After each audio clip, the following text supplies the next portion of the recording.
here on this almost bright first day of spring Friday morning as we kick off this workshop. This is the first one of these I've had with y'all. Our newly appointed city manager tells me that this is free flowing, and other than a kickoff, I think he's going first and then Justin's going second because Justin's got a hard stop he's got to go do in his department. Other than that, it's going to be kind of free flowing. We'll talk, we'll discuss, and this is just a chance for us to all get together and do a professional huddle. So looking forward to it. And with that, kind sir, the floor is yours. Yes, sir. Thank you, Mayor. So you're right. Today is just going to be free flowing through the departments. Justin will go after me, and then we'll just kind of go from there per department of whoever wants to go next. But today is the feedback that we want to give you all of what we plan to prepare for the next fiscal year budget and kind of in the years ahead as well. We'd like to hear some feedback from you all on if there's things that you see that maybe you don't agree with or things that are missing, or take it all in today and we can discuss it later in one-on-ones and future budget workshops and commission meetings. This is kind of our goals for next fiscal year and the coming years, and to ensure that we're all on the same page with the same priorities for the city.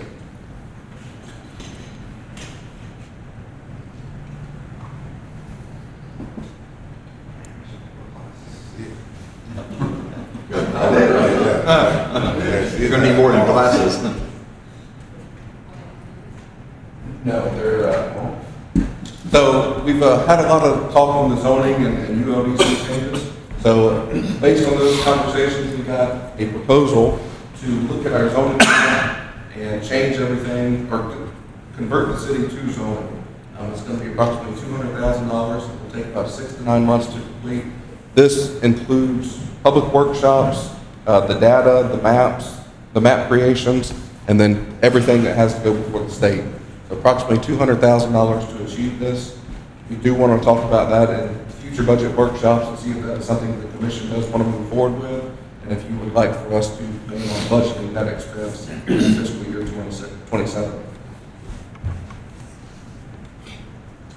We currently are looking at a fleet lease program. We've met with Enterprise.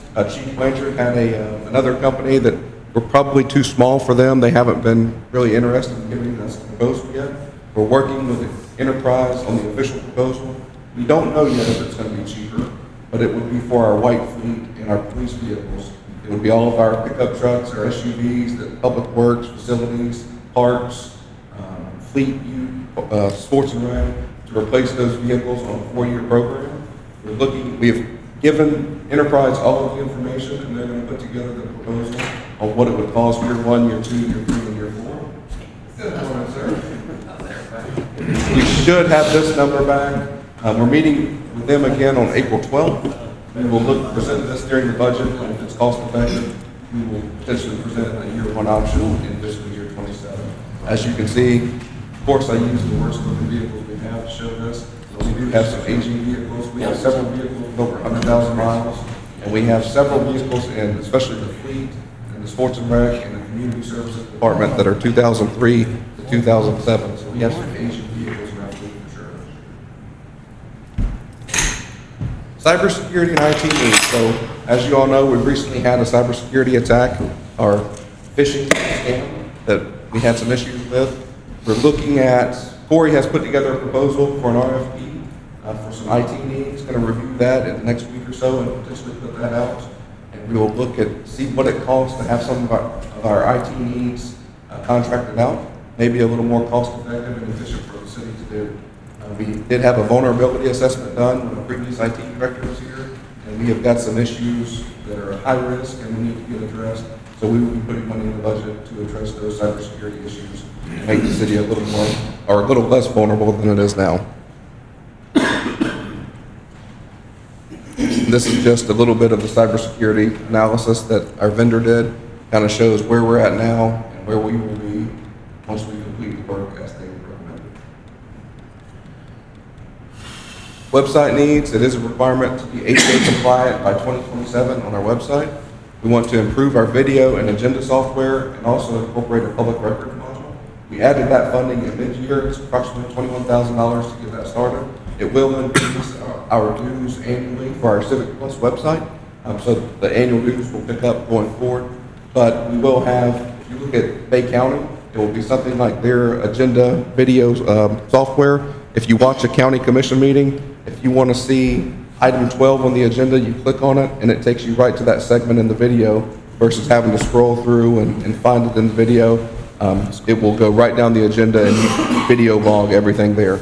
It will also make CJ's life a little easier. Right now, every department head is emailing the CAR, the agenda packet, the resolution. She's getting 100 different emails come at her to prepare the agendas. That will all be in a software, so each department head will have access, possibly their admin. They submit the agenda packet through that. It goes through the phases from the department head to legal for review, to procurement for review, or whatever the roles she create. And then it will get to CJ, good to go. She'll see that everybody has made the proper reviews, and then she'll be able to convert it into the agenda packet. Can I ask a question? Yes, sir. So, two things. So the workflow that, if they can always kick it back if there's Absolutely. something wrong with it and then go. Right, so for example, if Public Works puts an agenda item in to purchase a vehicle and it goes in and there's no state contract or there's been no proper procurement process, it can get kicked back out before it goes to the agenda. If it has, it can be reviewed by Corey in procurement. It can be reviewed by Amy in legal or whoever legal is at the time to make sure that the contract has been approved and the proper procedures have been followed. And then we'll go to And it CJ. keeps an audit of all that stuff? Yes. And then the other thing is, I think I know what you're talking about with the counties. You're talking about where it shows the video and it has the agenda packet and it shows where they're at and the Yes, sir. actual video.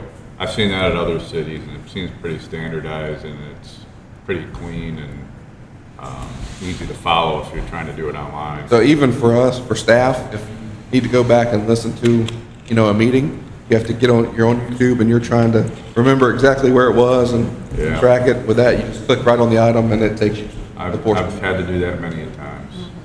Welcome to 2026. No, because I brought this up quite a few years ago and it didn't go. Yeah, actually, you said that, on one of the mode that we did several months back. Yeah. This one is actually through Civic Plus, our current website. That's the one that's more, I think, more standardized, more familiar. Yes, sir. And Civic Plus, if you look at municipal websites all over the country, every website looks basically the same. Right. Civic Plus pretty much has the monopoly Yeah. on municipal websites. But I think the initial setup is the most expensive part. Once you're set up, then it's just an annual Yes, sir. subscription. So it will be, the setup for all of this, was it $21,000 or $23,000? $23,000 to do the ADA compliance starting, the video and agenda software, and then the public records module. And that was added in your budget, so we've got that proposal executed, and they will begin work on that very soon. Any questions? As we've talked about, we did budget this fiscal year to have a salary study done. They've actually been on site this week doing the employee interviews and one-on-ones. It's been going great. But we will get the results from that. We don't know what the results will be, but very likely it will be that we have shortfalls in some of our departments, if not all. And we will need to develop and implement a plan starting in fiscal year 27 to get those salary findings in place. Utility rates and wastewater plant, kind of beating the dead horse here. You all are pretty well aware of this. Raftellus is working on our rate studies, and as soon as those rate studies are done, it will be a joint decision to be made between Lynn Haven Commission and which route we want to take, and then the Bay County Commission, if that's the route we want to go, and them accepting the proposal from us, if that's the intent. And what's the current ETA on that, Chris? About 6 months for the rate study. will be completed. Any concerns with meeting deadlines with DEP or anything like that? No, sir. DEP has had significant turnover in the past year themselves, so they're running very behind on things, but they know what we're working on, and as long as we're making forward progress, they will work with us. If we weren't doing anything, we would have issues, but they know all the work that we're doing and working on. Then a couple miscellaneous things, talked to some of you all about it. You all did get the investment policy. You all made the decision to have the Finance Review Committee review that. So at their next meeting, they'll review it. Commissioner Warwick, you and I had talked about potentially an ideas program or something along those lines for staff. They save money and they have incentive pay for doing that. So looking at implementing something along those lines that may not be exactly like you and I talked about to fit what we're legally allowed to do, but something there that will reward employees for saving money. Regional stormwater ponds, we'll talk about that during Public Works and the CRA and Economic Development as well. But we are working on the east side regional pond and then working on grants for the west side as well. So hopefully that can be something that can help incentivize, especially the CRA, but economic development throughout the city. River has gone to several Triumph funding board meetings and looking for ways that we can get some Triumph funding for some industrial growth here in the city. We will, in the next 3 to 5 years, we will be able to capitalize on some of that money. And then city growth, we need storage. One of the options we're looking at, I think I presented before, was purchasing 1315 Illinois Avenue, I believe is the address, right next to Public Works. A portion of their parking lot will be lost during the 390 expansion, but we will look at purchasing the building, kind of moving our Public Works staff into that, and then utilizing the existing Public Works building for storage, fleet, and sanitation. But we are out of storage. Justin and Ty, especially with all the stuff they have from the different sports programs and parks, it is very tight around there. We've got stuff kind of stored everywhere. We did in the past year eliminate all of our storage units and all of the rental storage pubs. We have one left, and this is the final payment this month. So we've got to, in the next 2 to 3 years, find us some alternatives for storage for sure. As our fleet grows, as our equipment grows, and just different items that we have for different events and parks and schools. Is it possible to explain what Triumph funding is and what it can be used for? Yes, sir. So the Triumph is the money from the BP oil spill. There's a board that they have a very, very tight grip on that money.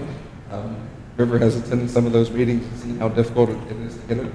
We met with them 2 or 3 times in the past, I don't know, 3 or 4 years of looking at maybe some money for wastewater treatment plant expansion.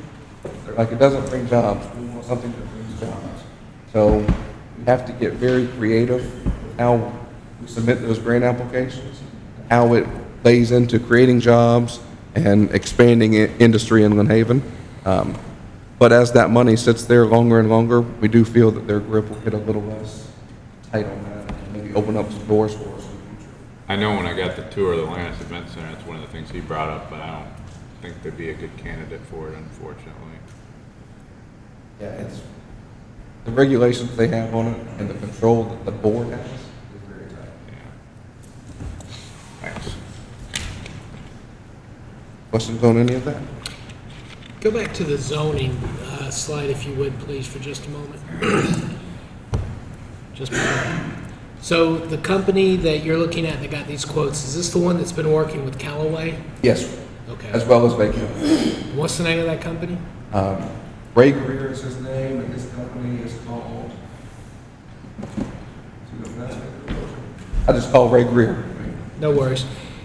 This is one of the most important things I think we can do in terms of planning our work and then working our plan in terms of future growth. I don't know how Lynn Haven's not had zoning for 20 years, and I've talked to Walt Kelly, I've talked to some of the old timers, Antonius Barnes, said, why did y'all get rid of it? And they look at me like I'm crazy and say, we didn't get rid of it on our watch, so everybody's kind of doing this. I don't know how it happened, but we definitely need to relook at this and figure out a way to make this happen. $200,000 is a lot of money, but we really need to get this done, especially moving forward. Smart growing, effective growing, instead of just the kind of patchwork growth that we've been doing as a city. So would you all like to hear Ray Greer speak on what the results would this be before we commit to money and how it will? And I honestly think we need to do this sooner than later. So would you like to do a workshop, a standalone workshop with Ray and kind of discuss that? How would you like that to do? Yeah. Standalone workshop? I believe so, because I think there's going to be a lot of there's a lot of questions I have. I'm not going to make it sound like I'm an expert at it. I'm not. There's a lot of things I have to learn. There's a lot of things I've learned so far, but there's still a lot of things I've just got questions on, and I don't think I got the full picture. So I can reach out to Ray and get some available dates from him, then coordinate with you 5, and set up a workshop for it prior to even budget workshop, so we know exactly what we want to do and have a plan going forward for that budget number. Let's get the whole team here. If zoning is part of what you do, or you have some skin in that game, let's huddle and let's go through it. Okay? If this is something we plan on doing, we're gonna have to do a good job of selling it to everybody on why it's important, because it failed on the ballot. So it'll be really, really bad if we put it on the ballot. I think it failed because the price was inflated. It was what the question was worded, we're at an extreme cost. Right. And I think Chris brought the cost down considerably on his estimate. We'll see where it goes. I mean, we actually sat down with Ray, Bobby, and I. Oh, the original numbers we got were like something like, and the cost was like somewhere around 800 grand to do it, you know, to get a zoning map and do everything. And his numbers are lower than that right now, I think. And not only that, I don't think a lot of people understood what it was. Right. Yeah, You know, yeah. And I agree with you. I think it's one of the most important, as the mayor said, it's an important investment in the city's future, especially the way to grow right. Not to have 4 gas stations on every corner. Smart growth. Yeah, I agree with what all you guys are saying. I'm just Love saying, gas stations. we got it, all this stuff that you're saying right here, we need to make sure that the citizens understand that. Because if they just go, we voted no, now we got it, what gives, Right. you know? You have a pretty creative guy doing a Facebook post right now, so we'll make sure he does a Facebook post. Put a workshop out there. Yeah, well, Nature Boy Ric Flair this morning. That was. You've got a gift there. Anything else in that aside from the planning and zoning, and we'll get a workshop scheduled? Thank you. No, sir. Okay. Mr. Ward, the floor is yours. Can I say something before everyone begins? Yes, sir. I just want to let everyone know that I know a lot of work has been put into this. I know that this is not what we've done traditionally in the past. And so I'm sure as you go through these, we're probably going to have a lot of feedback as far as maybe things to improve on or what we'd like to see. What I don't want to happen is you take it as criticism, as more of collaboration. What we're trying to do today, in my opinion, is not perfection, because this is probably for some, if not most of you, this is new to you. So I just don't want you guys to leave disgruntled or disappointed if we ask a lot of questions or we're like, hey, we'd like to have more information on this. And I'm glad we're starting early on this, because now we have plenty of time by the time it comes up to budget season. But I just want to make sure that when we start pinpointing things out, that you don't take it as a bad thing. And I know I've talked to Mr. Lightfoot quite a bit about this, and I know you, like I said, I know you guys did a dry run in that, so I know a lot of work has gone into this, and I just want to say thank you. So, and I'm really excited about this, because I think a lot of good things are going to come out of this whole thing, so just appreciate it. And the answer to your question, Ray Greer is Design West Group. This is the name of his company. Design West. Design West. All right. Goals, staffing, and budget, 27. All right, our department goals, we would like to provide a safe, developmental, fun, and competitive learning environment for all levels of youth and adults. We would like to establish a brand for marketing our own sports, recreational activities, and tournaments. So when you see the LH, I want that to be a sign for Lynn Haven Sports Department. 444 tournaments. People ask, what is 444? Zip code 32444. We're trying to provide our own sports tournaments now. We want to start those and get them off the ground. We would like to establish credible sports tournament partnerships. We currently have a few of those at the sports complex. USSSA, we had the Worlds, which was kind of the biggest adult softball organization. We would like to develop a Miracle League, which is a baseball league for children with disabilities. We would like to establish a Lynn Haven Youth Soccer League. We get asked about this probably 4 or 5 times a week, about a youth soccer league. We would love to increase female participation. And our biggest one right now, I highlighted, is retain our current league participants and league quality. So when I came in, it was all about growth. Where we're at post-hurricane, our focus now has shifted from growth to retention. It's quality over quantity. Mind if I ask a question? Yes, sir. Have you been getting a lot of people reaching out wanting looking to have like leagues in our city, asking, requesting that? Absolutely. So the beach calls all the time about field use. Soccer has blown up. So if we had, So they don't have enough room over there? no. Wow, And we get overflow all the time at the sports complex. okay. Thank you. Miracle League field, you gotta have a field, a Miracle League designed field for that, and it's gotta be turf, and I know you're good at getting sponsors. Do you have an area in mind? I mean, you're not gonna tear down one of the fields we have and put a Miracle League field.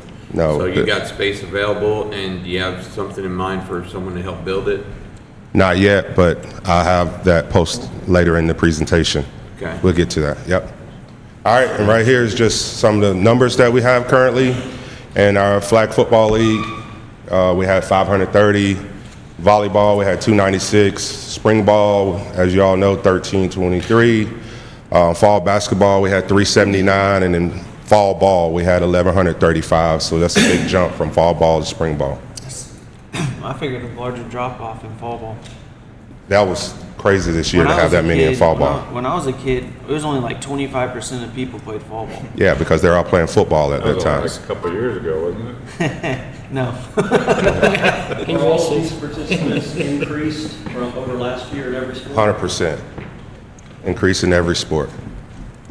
One ahead. last thing. So just brought to my attention develop a Miracle League. I think that's awesome. But one thing that brought to mind is, I don't know if he reached out to you or not, but there's a guy named, his last name's Duncan. He runs an organization called the Alternate Baseball Organization. Yeah. And it kind of falls within the same Correct. thing, where it's Yep. a baseball league with adults with disabilities. Yep. And so I don't know if you might want to reach out to him. We are. We tried to host their game last November. They canceled on us, but we were going to host it here at the cool. sports complex. Yep. Awesome. So we're trying to take that over. They did the first game, I believe, at Gulf Coast. Yes. And I tried to steal it from Gulf Coast, so hopefully it'll happen.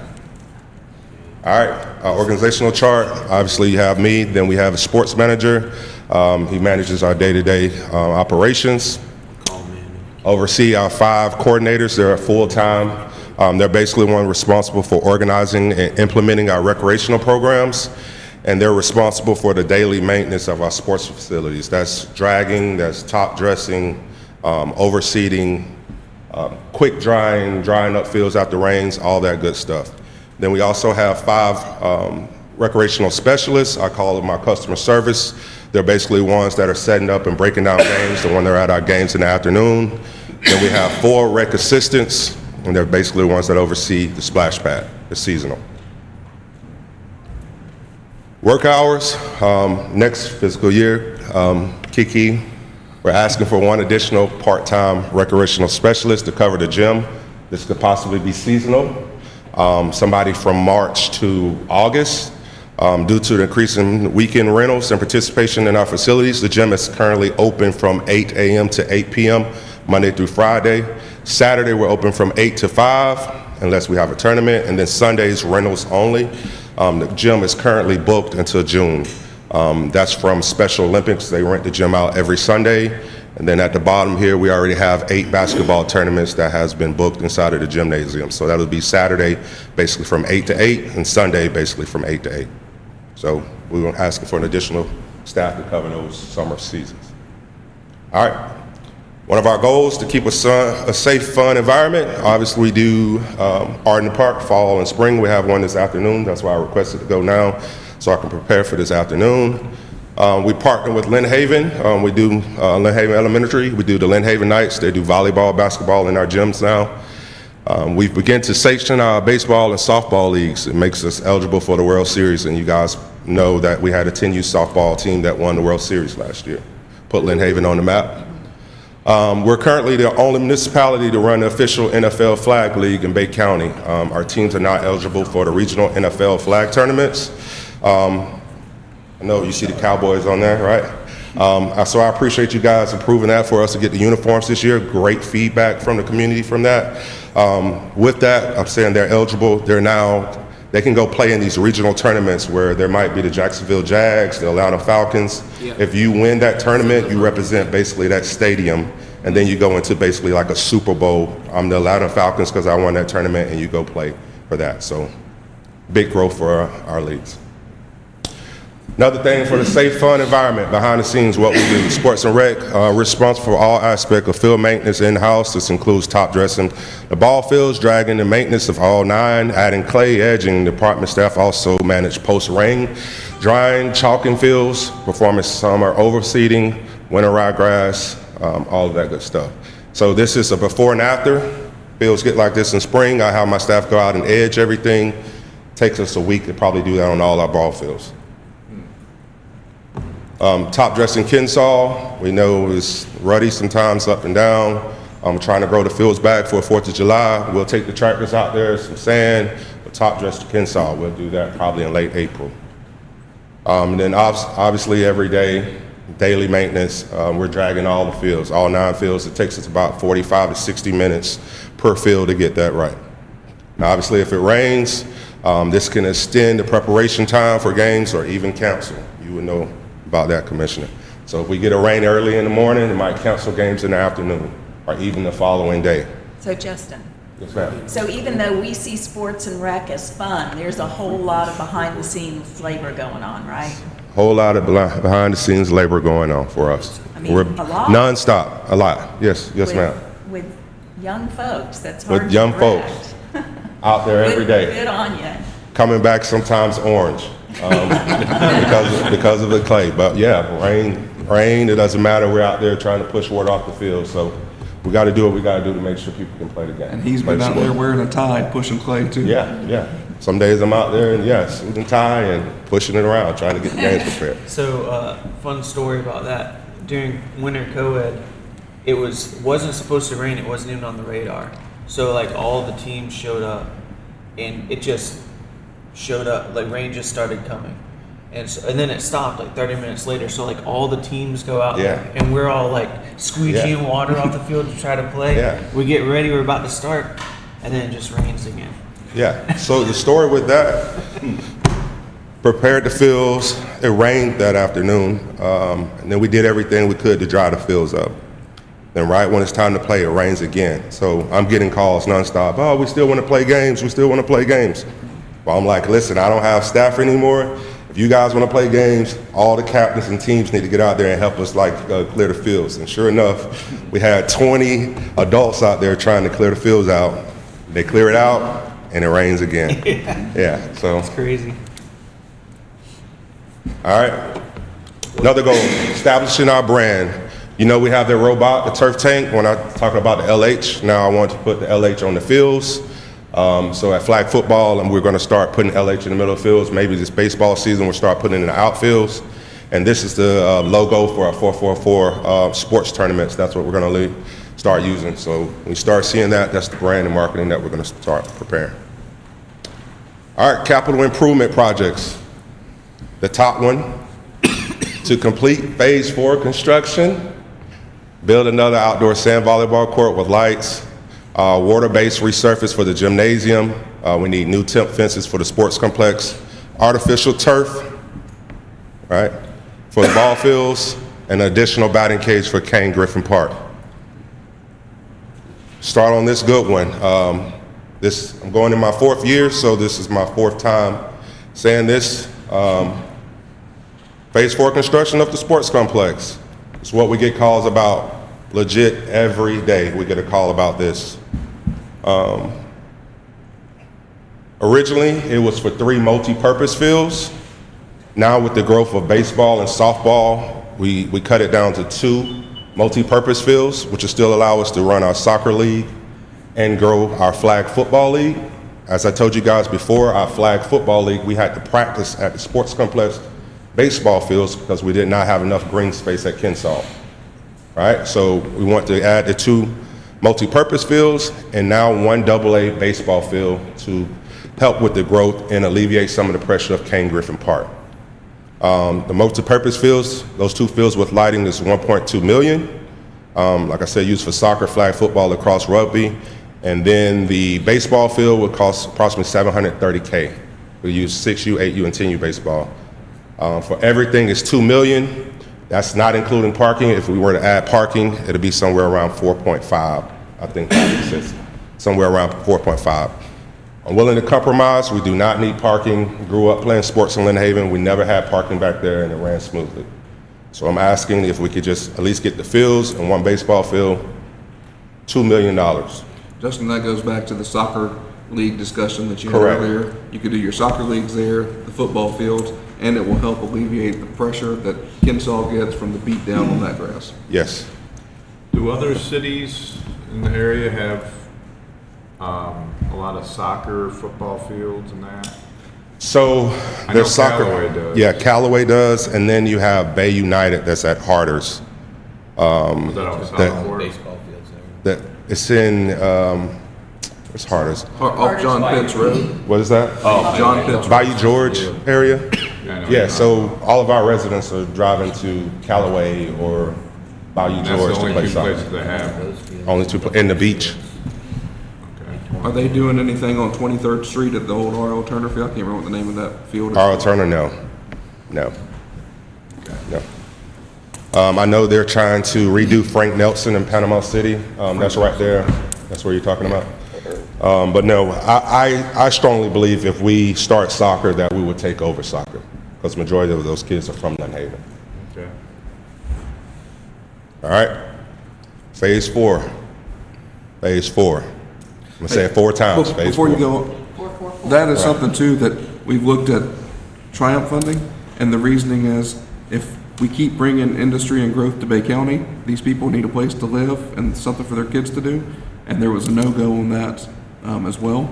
Well, not only that, if, back to, you're talking to traveling teams and that, I mean, that could spur growth of other businesses like hotels and stuff like that. Sure. I don't know if that can relate to Triumph funds or not. So you look at the public sports complex and I mean, they built a hotel in the Yes. complex. I mean, Yeah. it Build it's growth. hotels, plural. Multiple. Interesting. All right. And I want to say this again. I've said this before. We're at max capacity. We're going to have to start capping our sporting. So that's why we switched to Lynn Haven residents first. But going forward, if we grow any more, anybody that's moving into Lynn Haven, it's going to be hard to accept any more participants than what we currently have. We can't accept another team at Ken Griffin Park. It's a good Period. problem to have. It's a great problem to have. All right, outdoor sand volleyball courts, we've seen an increased participation in volleyball at the sports complex. You know, that was one of the major issues about indoor space, so we built them an outdoor space. Now they're requesting another court. Thank you to Bobby, our Public Works Department was able to build a beach volleyball court for us, saved us approximately $20,000. We were able to build it for 10 grand. But we're requesting to try to build another one of those in the next fiscal year with lights. The lighting for that would have cost approximately $22K. Most efficient way to light up those volleyball courts without going to the same musical system that we currently have. If we went to those same systems, it costs us around $100K. So these will be solar lights. For 4 lights, it costs us $22,000. Lifespan on that is approximately 20 years, but we'll have an 8-year warranty for those. All right, gym floor. On average, a gym floor has an 8 to 10 year lifespan with proper floor maintenance. Regular cleaning and recoating will extend the life before a full floor sanding and repainting is needed, right? Currently, we resurface those floors every year. Y'all know that's when I shut down the gymnasium around Christmas, New Year's. For a week, we currently do what we call oil-based option. Costs us about $6,000 a year. I would recommend us going to a water-based option. The reason being, oil-based, it has a process where it's called ambering. It has a yellow tint to it. So we have these nice blue borders with a yellow tint added in there. It makes it turn greenish. All those white lines end up turning yellow, and we're starting to see that now. So I would like to switch to a water-based option, which would cost us additional $4,000 a year. That's not cheap, those floors. Not cheap. You know that you got a company that does it? Did you bid it out? Yeah. So you know there's several companies? Yeah. We actually switched to the company that does all of Bay District schools and Gulf Coast. Yeah. Can you- That's the cheapest you're gonna get. I got selfish reasons. I want, if it's possible, you share that information with me. Copy. Will do. Got a VCT floor, needs a gym floor finish. All right. If we continue with the oil base in the next 2 years, I feel that we're going to have to repaint the white lines, the volleyball lines, and the blue borders. Pricing that I got on that would be $5K. And then the 5-year look ahead, which I said before, the lifespan is 8 to 10 years. The gym has been there for 3 years, so that'll be our minimum lifespan, 8 years. We would need to look into a full sanding and restriping. It's going to cost approximately $350 to $4 a square foot. So if the gym needs a full resand in 5 years, we're looking at approximately $50,000 to $60,000 to redo that floor. How long does it usually take to redo it? 2 to 3 weeks. We just shut down during the Christmas break. That's probably the slowest time. Yeah. Spend time with family, right? But Justin, if we went to the water, It's still the same. It'll still need to be redone? Yeah, so a full resand is because you're going to get chips in the floor, Yeah. deep scratches. Eventually, you're recoating, they sand it down, but you're putting basically surface on top of surface. So after a while, that top coat is not going to stick. So they recommend you sanding it all the way back down to the wood and resurfacing it again. Are all floors like that, where they're 8 to 10 years? Yep. Okay. All right. All right, what we're trying to do to extend the life, maybe we can get 12 years out of it. I don't know. But we have the gym floor covering. We're using the event of a storm or any major activities inside of the gymnasium. We've put that out. It looks great on the floor. And then we would like to get a floor machine. Currently, when people spill things in the gym, we're spot mopping, which is something you should never do. I'm not saying we need to have the fully autonomous machine like they have in Walmart, but we would like some kind of self-propelled machine that we can use on the weekends to kind of get all the dirt off the floors. That's going to cost us approximately $10,000 for that. These are the temporary fences, temp fences at the sports complex. We've had them since we opened up. So they last 3 years, but each temp fence is approximately $2,000. Have them on 4 fields. So next year we're requesting $8,000 to replace all the temporary fences at the sports complex. And you can see them on those fields. That allows us to play different age divisions. So the sports complex fields are currently 300 feet to the home run, right? But we can bring in that home run fence line to 200 or 175, whatever we want to do, so we can play different age divisions on the fields. Y'all get that? And then this is my dream big. Artificial turf for the sports complex. The sports complex is set up for tournaments. We know that, it's beautiful. Again, I would only like the artificial turf, the infields, to save money. Approximate cost $300,000 per infield. Maybe we can use, Commissioner, like we said, naming rights for somebody to pay for that. I'm not sure, but approximately $1.5 million for the project for the sports complex. Talked to the city manager. He's asking how we can stay ahead of the game. I feel like we are the premier sports department, but artificial turf will definitely be one way that we can stay ahead of the game.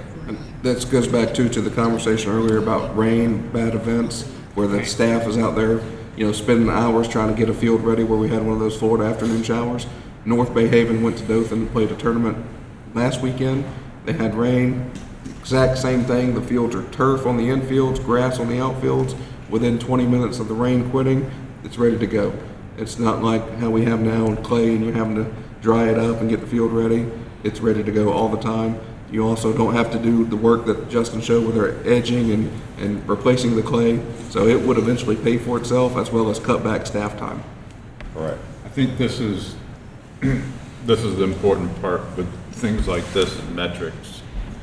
How much, what cost, because I'm sure there's some cost savings to labor, right? Have for less sure. people on shift. in the long run, I'm sure, I don't know how long artificial turf lasts for.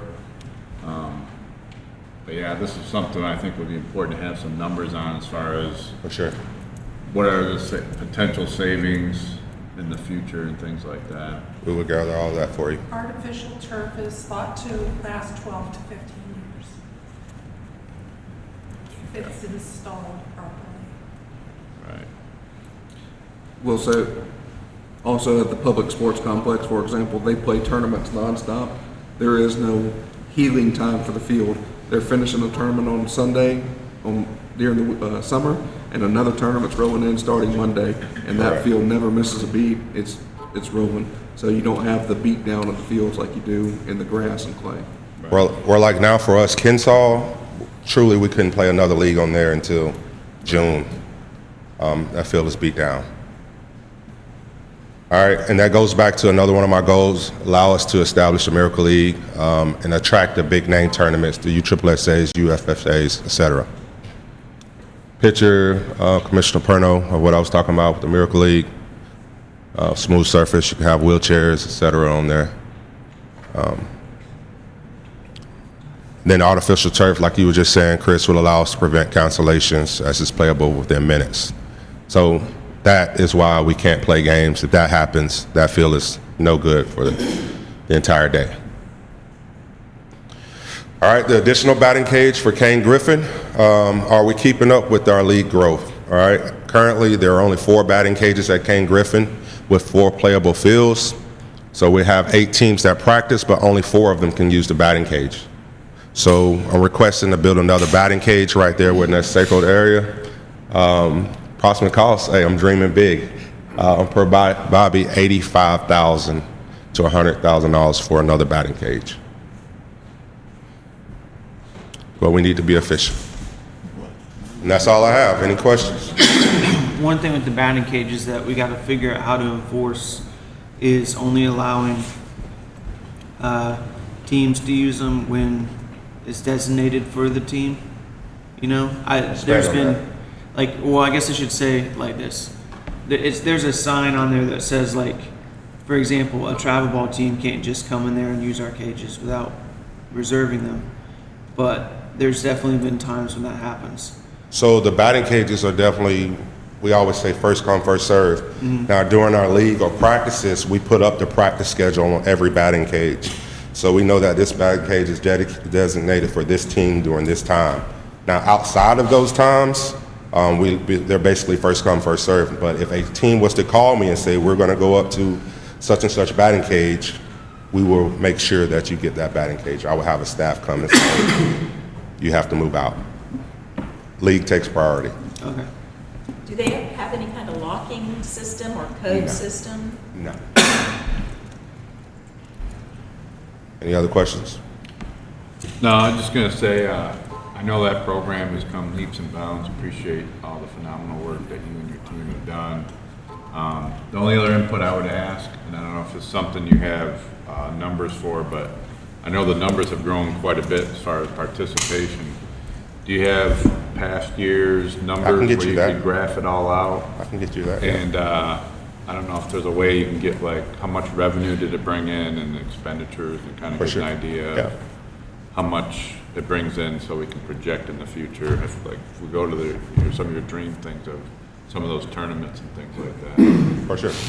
All right. Yeah, also back to the retention thing, I do have some feedback that I think I would help with retention, maybe in a different form, but that we can talk about. Well, keep up the good work, Justin. You guys, you and your team do phenomenal work. We're proud of you. Seeing 1,300+ little rugrats of all shapes, sizes, and backgrounds out there last weekend was amazing. And you truly did a great job of organizing chaos. So you made it look like a water on the surface, right? He's just cruising, but underneath he's just steadily going. The sound system, though. Oh my gosh. You do a good job at it. So all right. Thank you. I appreciate it. Yes, sir. All right.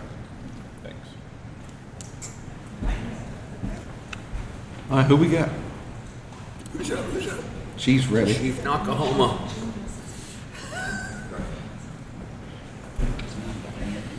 What's that Braves guy? He used to be out in the outfield. Good morning. Good morning. I don't really know how I can follow that,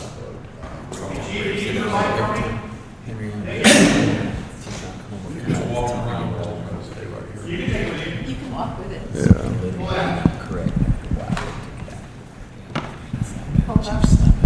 I want to break it. Can you hear me? Absolutely. All right. Good morning, everybody. We're going to talk about the fire department this morning and the needs. There we go. Sorry. That we're doing. So, in 17 months, we've done a whole reset for the fire department.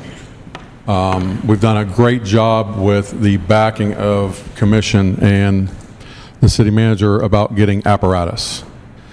We're at a point now where we're good. The new one came in, the second new one came in on Monday. We're going to be doing a push-in party that you probably got on your schedules. So on that reset, the last apparatus vehicle that we're trying to get is a second rescue truck. The reason for that is Station 2 on Mosley Drive is almost reaching the same call volume as Station 1 here in Pennsylvania. Our call volume is increasing as we go. And you're probably going to hear from every director here, growth of the city. How do we stay ahead of it? The one luxury that some directors have is when they're done at the day, they go home, they're good. When I go home, I still have to service and protect 22,000 people. And how do we do that? So we go to the top line. What level of service do you five expect from the fire department? What do you want? You want mediocre? You want us to expand on what we're doing to try to protect the individuals? Now, if you follow our Facebook page, you can see that we've signed 6 mutual aid agreements, and we spent all week this week training at the Navy base, making sure that we know what we need to do if they have a shipboard fire out there and what land-based support would do for them. We participated in an airport drill. We're third due out there on mutual aid. So we've increased our training and what we need to do to prepare ourselves and not think in the 90s. We got to think of 2026 and what's coming and what growth is coming with that. So with the apparatus, which are very, very expensive, and fire's expensive, there's nothing I can do about that. But what I can do is try to save money in other areas, but not much. We don't create a lot of revenue, so we don't have that option. So for next year, since our apparatus are good, we're going to be looking at growth. Well, within that growth, I have one fire inspector that can't keep up. He's behind right now about 6 months on his inspections. We've only had one inspector in 17 months. Chief DeLonge did do some inspections when he left. We're down to one. We're going to be asking for a second inspector to help with that, to make sure that all the commercial buildings are within code and stay up to date.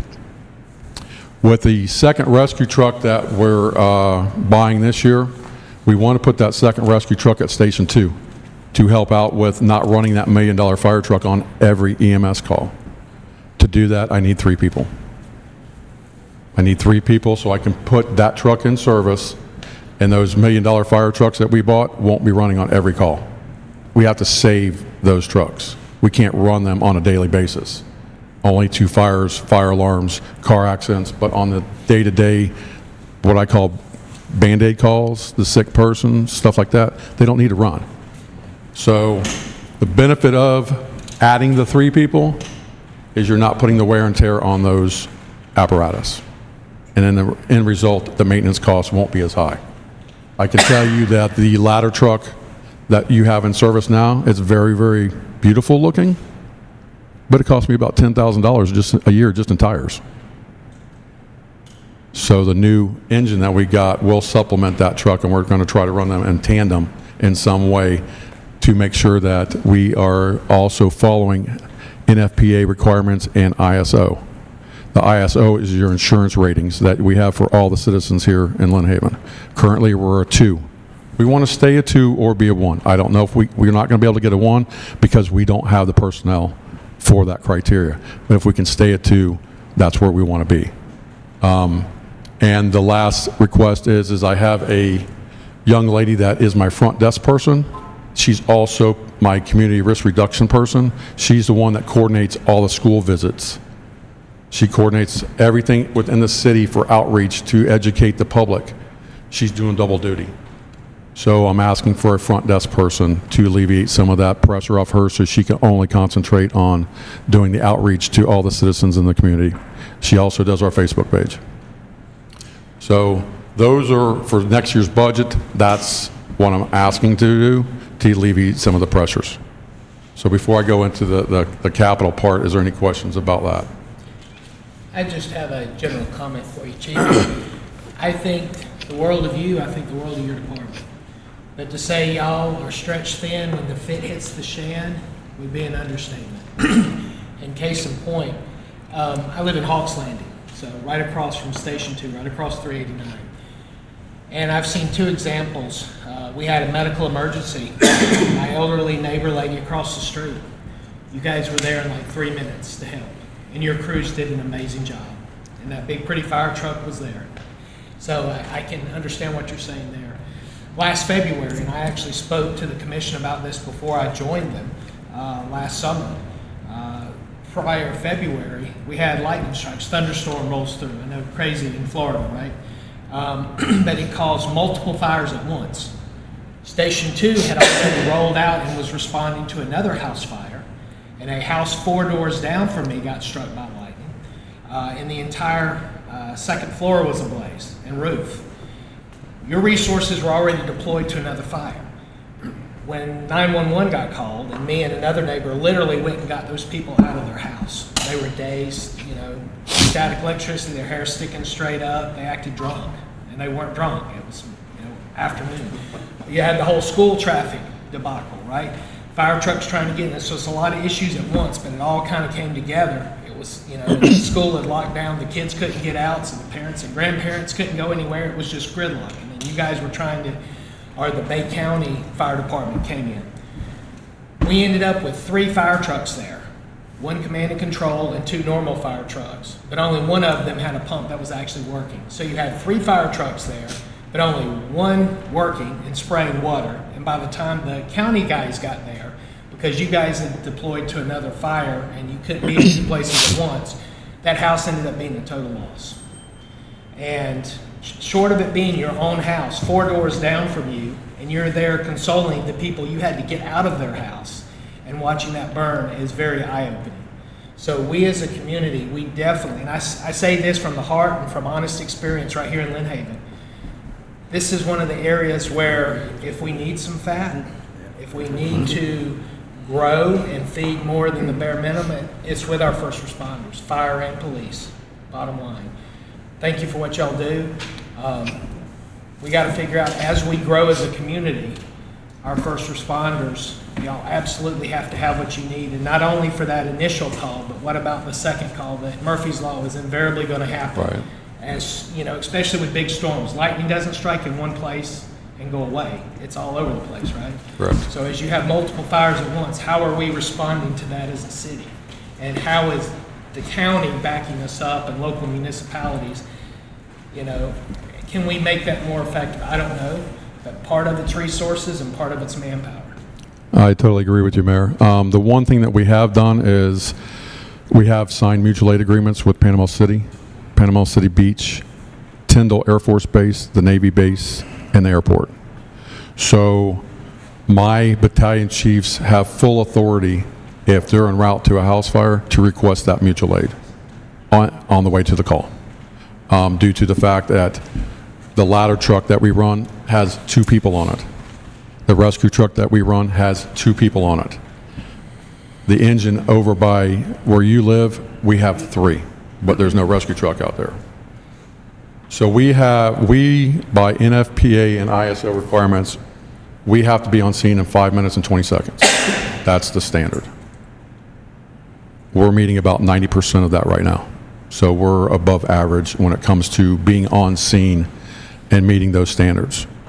The issue that we're going to have as a city grows, it's only going to grow one way. That's east, as far as the city limits go. So that's why with we'll go back to that one.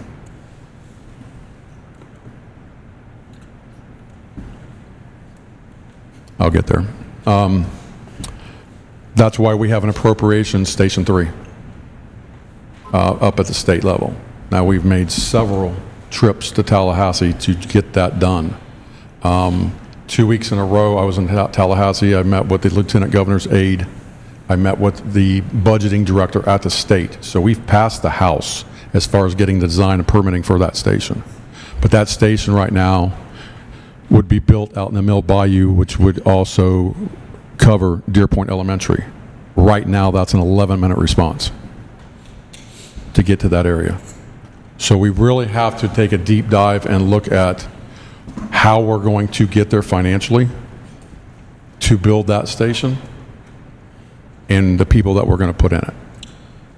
So I spent 45 minutes on the phone with Missy last night, and there are some concerns budget-wide, statewide, about anything that's going to be approved this year, budget-wise.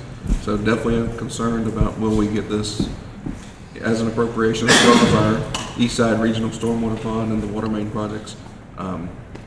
It does sound promising, but the conversation with Missy was concerning. When they reconvene, where will it go? There's a lot of Senate and the House not working together and not agreeing. So fingers crossed that Station 3 design still makes it through there. 11-minute response at Deer Point Lake, not to beat a dead horse, and we'll talk about it more later. I bet that's not during peak school traffic time either. No, that is... I'd be willing. No, and the way that I sell this, and it's kind of crazy with some of those things that I come up with in my brain is, hold your breath for 11 minutes. That's how long it's taken us to get there. So if that's one of your kids or family members, and they're not breathing, and it takes us 11 minutes to get out there, so think of it in that course. It was about 15 minutes from my neighbor's house, and it was a total loss. Between So- they responding and trying to get in from the school traffic, and they got in, and the house was already based. They were just putting out ambers and making sure other houses didn't go at that point. So what scares me most about that area, out in that area, is the elementary school. If there's a fire at that elementary school, if there's a medical emergency at that elementary school. We have a lot of schools in this town and we have to cover them. That one scares me the most. That school keeps me up at night thinking on how I can make this better. And how can we get to the point where we feel comfortable on the response out there.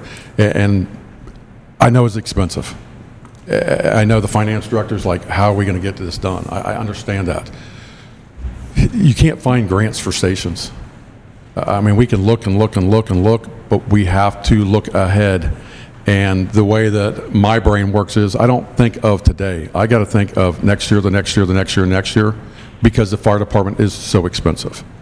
And I understand that. But how do I financially and physically prepare for that?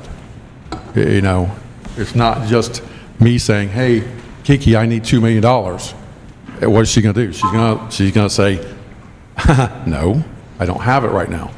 But as a city and as a group, how do we fix this issue of putting that station out there, but also being responsible to every other director in this room of their needs? It's not just me. It's PD, where are they at? It's public safety, where are they at? It's Justin, what he needs to bring in the revenue for the stations. It's some parks and recs. So this is a bigger issue than just the fire department. It's a city problem as far as growth within all the departments. But for my presentation today is, how do we get there and what level of service do you expect? Quick question. As you look forward to planned growth and to expand east and potentially north one day and kind of fill in the unincorporated areas, is there anything else multi-purpose we could do with the fire station, i.e. you could have a police substation. You could have- Well, the Station 3 could be that, and I probably have to ask the city manager because he was part of some of that project before I got here. There was a police substation put in, I believe, in the initial design that we did. Yes. But the former police chief nixed it, if I'm correct, or was it still in there? It was just an officer for one officer. So whatever that looks like in the future between the commission, the police chief, the city manager, how we want to create that station, that would be conversations that we would have to see if we can maybe fund half and half through different appropriations and different funding from both. Because police has options of different funding than I do.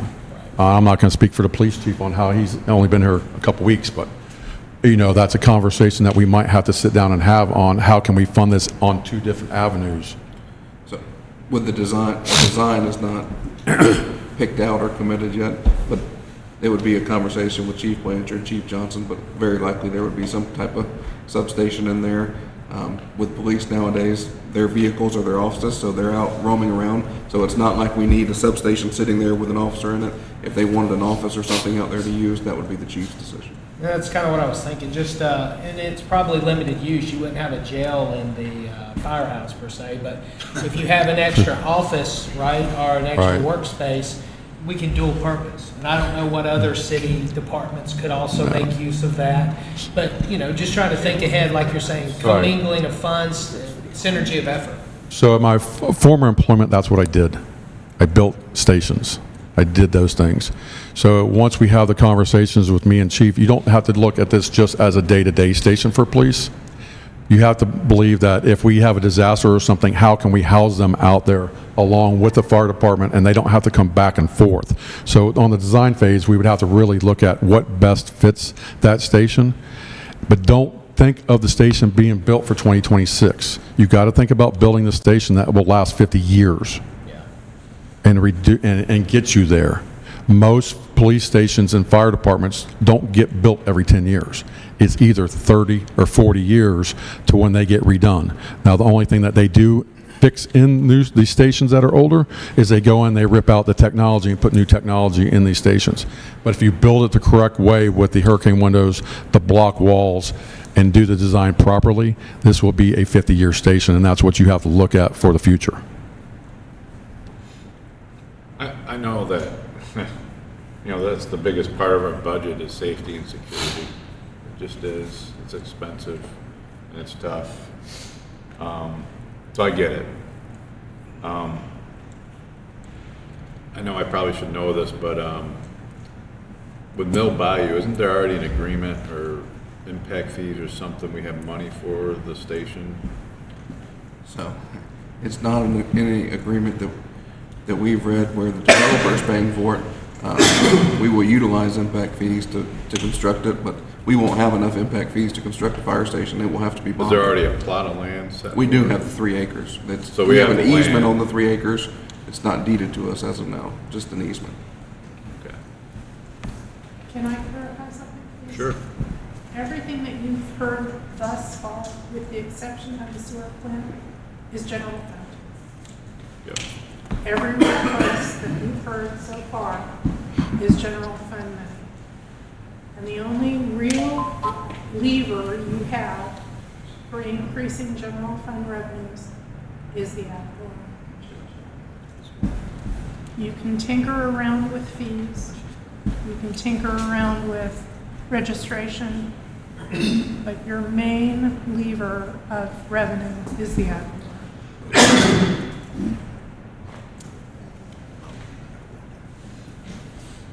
So, Well, let's add the bad news to this. That it's on the ballot. It's going to be on the ballot statewide how to deal with ad valorem taxes. So we may or may not see some changes.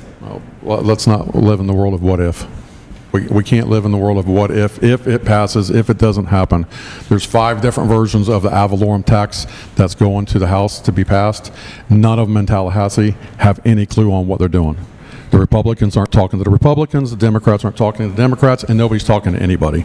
That's why last week they did a dead gravel stop of session, because nobody can campaign while they're doing this. So that's why they're going back for special session to try to alleviate it. Nobody's talking to the governor right now because nobody even likes the ad valorem tax bill that's on there, and there's 4 or 5 versions.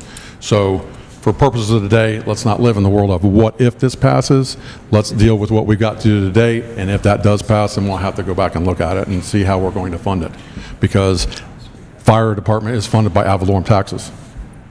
We'll have to deal with that when it comes across the board, and I don't have an answer for it right now until I see the correct bill. Moving forward, for capital improvements for the fire department, currently right now we have no camera system that guards that station down there at Mosley. We're looking at putting a camera system in down there for about 25 grand. We're going to try our best to get that price down, and maybe we can mirror the camera system at Station 1 and see how we can tie that all together. The pricing that you see here, they were just bullet points, but we're going to do everything we can to get these price points down. Our SCBA fit testing machine right now is extremely old. This is the machine that when you come on and once a year you put the mask on so you don't breathe toxic gases. That's how we get tested and make sure that your mask is the proper size. That machine is about 20 grand. We've already talked about Station 3. Right now we're looking at putting a SCBA bottle air filtration system that fills our air bottles that we have on the back of our backs. We're looking at putting one down at Station 2 because that training tower that we have there is now operational. We've already had several municipalities throughout the county want to come out and train in our tower instead of us going to train with them. It's open to the police department, it's open to the sheriff's department if they want to do close quarters ammunitions or any kind of their canine units to use. So our tower is it's their tower, it's our tower, it's a city tower. So that's where it is. And right now, if any of our extrication equipment, which is the equipment with the jaws of life, go down, we have no backup. So we're asking for one new set of extrication equipment. As that stuff gets used, it gets older, there's maintenance on it, but right now, those pieces of equipment, if they go down, we have no backup to put on the truck. ISO, this is the big one.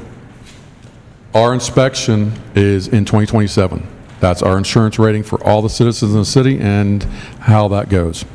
So right now, if you see this, we are a Class 2. We've been a Class 2 for a while now.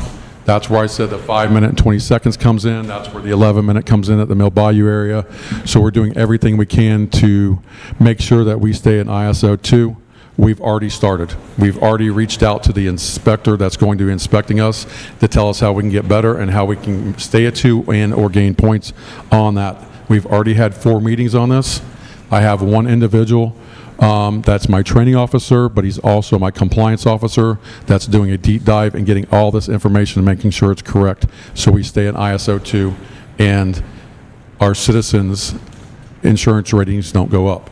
So typically right now, what is expected from a 2 to a 3. So a Class 1 typically sees the lowest rates with potential of 25% or more. The Class 3 benefits for more moderate discounts to 10 to 15%. So you can see the difference in what it is on your insurance premium and the percentage. I don't want you to get Class 1 in your head because we're not going to make it. It's just not going to happen. I understand. It's very hard to get, it's very hard to keep, and it looks really bad if you get it, then lose it.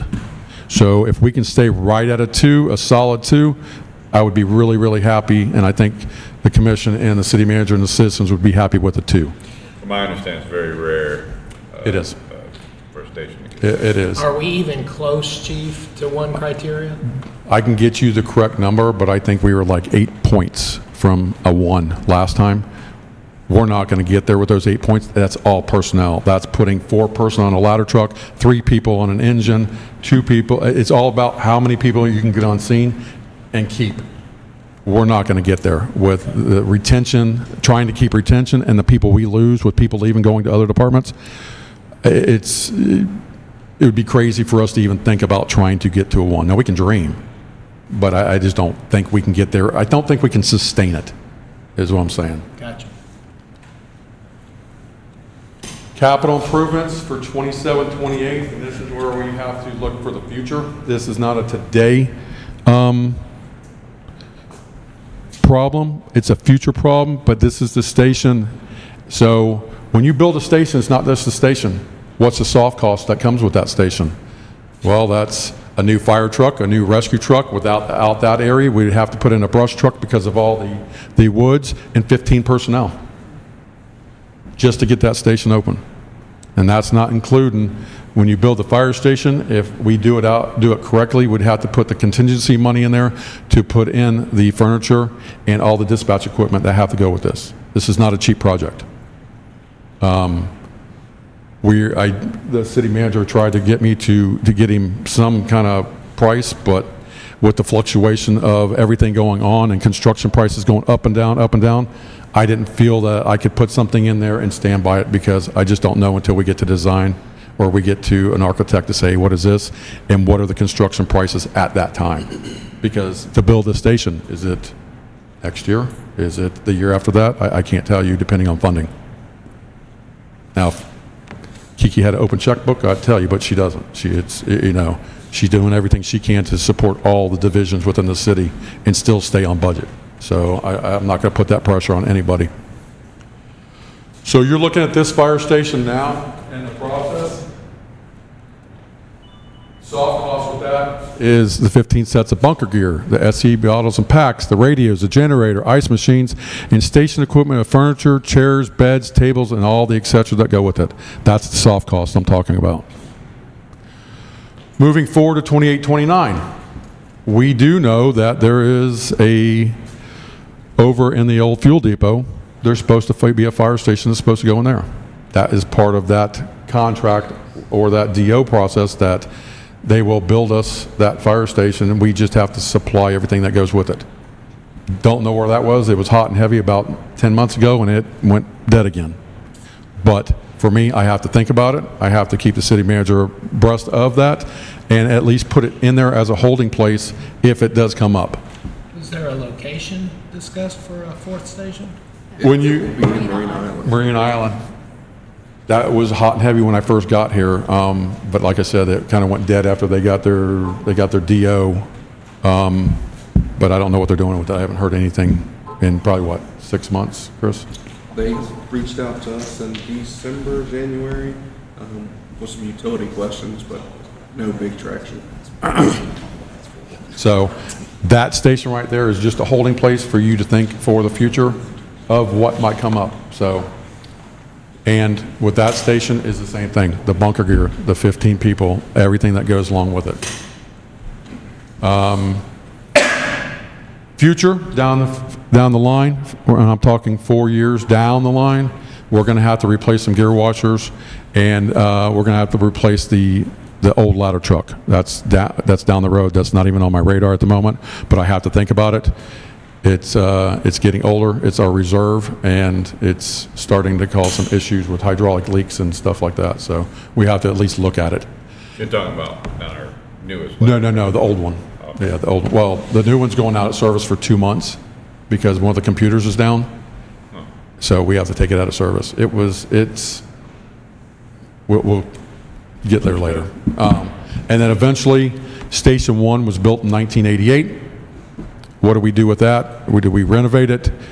Do we look at other options? Station 2 was not much farther after that. It was in the mid-90s, so those 2 stations are going to have to be looked at in the future, and what we need to do with those, and how we fix them, renovate them, sell the property, buy a new piece of property, renovate it. There's some options that are there. It's just, where do we go with it? I'm surprised Station 2 is that old. I assumed it was newer. I moved here from the Pentagon in 13 and it was here, but obviously that got put in around the same time as the hammocks in the early to mid-90s. Station 2. Yeah, what year would you say, Bobby? Mid late 90s, mid 90s. Because a lot of Lynn Haven growth has been over there on the east side. Yes. All those new subdivisions, townhouses, all that. Right, and you know the traffic out there trying to get through that traffic past that station at 3:30 in the afternoon. For 2 hours in the morning and 2 hours in the afternoon. Right. A conversation I actually had with Chief Delonte before we left, I think it was built for $285,000. Yeah. Yeah, $285,000 built that station. The land was going Good thing we got our historian here. Yeah. Was that a St. Joe donation? It was part of the Hammonds. Okay. When they built it. 'Cause there's a lot of people back there in the Hammons. So I'll go back to my original question for you to think about after this presentation in the days to come. What level of service do you expect? You tell me. I'll do everything I can to make sure it matches what your vision is for this, but also the level of service to the 22,000 residents that we have here in Lynn Haven and growing. You're kind of giving us the option. Good, cheap, and fast. Pick two, right? I'm just giving you the information, how you take that information and you go with it. But like I said, beginning, fire department's not cheap. Most things worth having aren't, Chief. No. You know, like I said, when I go home at night and try to sleep a little bit, the 22,000 residents are on my mind. And how do I best protect them? How do I keep up with the growth to protect the next 10,000 that might move in? And now we're at 30,000. And I'm sure that when I get done here and the police chief takes over, he's going to tell you the same thing. How do we get there protecting 22 now, another 10 shortly, and another 10 after that as we go, as we grow? So, any questions? Appreciate what you do. Thank you. The only thing I had was, what I would like to have seen is, like a list of all your vehicles, you know, what age of it, what's the cost of maintenance for the year, kind of like a waterfall thing of like Okay. your priority of, all right, this is the next vehicle we need to replace, this is the next one. Right. So we've done a good job, we've done a really good job, and I'll get you the information. We've replaced 100% of our staff vehicles already. So they're all 20, the only last one is like a 2020 or 2018 is my battalion chief's car, but it's still in good shape. Well, And we I mean the replaced fire it. truck. Oh, I can get you that list. Yeah, our rescue truck is old. Big money, And I'll just let you know, the boat, our boat that covers the bay is out of service. We put it in the water the other day and we sank it. So with that, we do have a grant that River submitted before the first government shutdown for $1 million fireboat that has a 20% match. Is that? Yes. Yeah. So we hope to receive that grant and then bring to you all to hopefully accept it and then be able to fund the match and have a new fireboat. The closest fireboat, Chief? is- Seattle. No, I mean the closest fireboat. Right now Panama City, but it's not on a dock, it's on a trailer. So we've had these conversations over the last week because the county's going to this, our new dispatch system. So one of the questions was between myself, Panama City, and the beach is, where do we cover in the water? Whose jurisdiction and lines, where do they fall? And we have to go back and figure this out. There is a boat at Panama City. Then if they're out of service, the next closest boat for putting out any kind of boat fires is Destin. If the Coast Guard's in, they may help you, but the first response, the way it goes, is FWC. Who knows where they're at? Next is Coast Guard. If they're offshore, they're not coming in the bay. And a lot of times they won't come in the bay. So then you got Panama City and us, with, if we have two boats, that covers from the inlet all the way out, all the way to North Bay, all the way down to Boondocks for West Bay. Steve, whenever the guy hit the power line out here, whose responsibility are we supposed to respond to that, or? I don't know whose actual responsibility it is per se, but I know we've had, there was that incident, there was another guy that had a heart attack and was actually hanging on to a kayak floating out there, and we weren't able to respond. We wound up commandeering somebody's private boat to get out there on that one. But a lot of times we'll ask for assistance from everybody and anybody that can. FWC usually comes, but All right. they're usually not close by. With that being a homicide or a death, fatality, do we investigate that, or does FWC investigate it? Yeah. So prime example is, I don't know if you remember the jet ski accident we had. Yes. We couldn't get on the water. We had to wait for FWC. So those are the things that we need to look at. And myself and Chief Blanchard had talked about this boat, if we do get the grant, of having it as a dual police and fire. Both of us can use it. We'll put a couple people through some captain schools. If it's a police incident, the fire department would run down and drive for them. They can do their police stuff if they need us.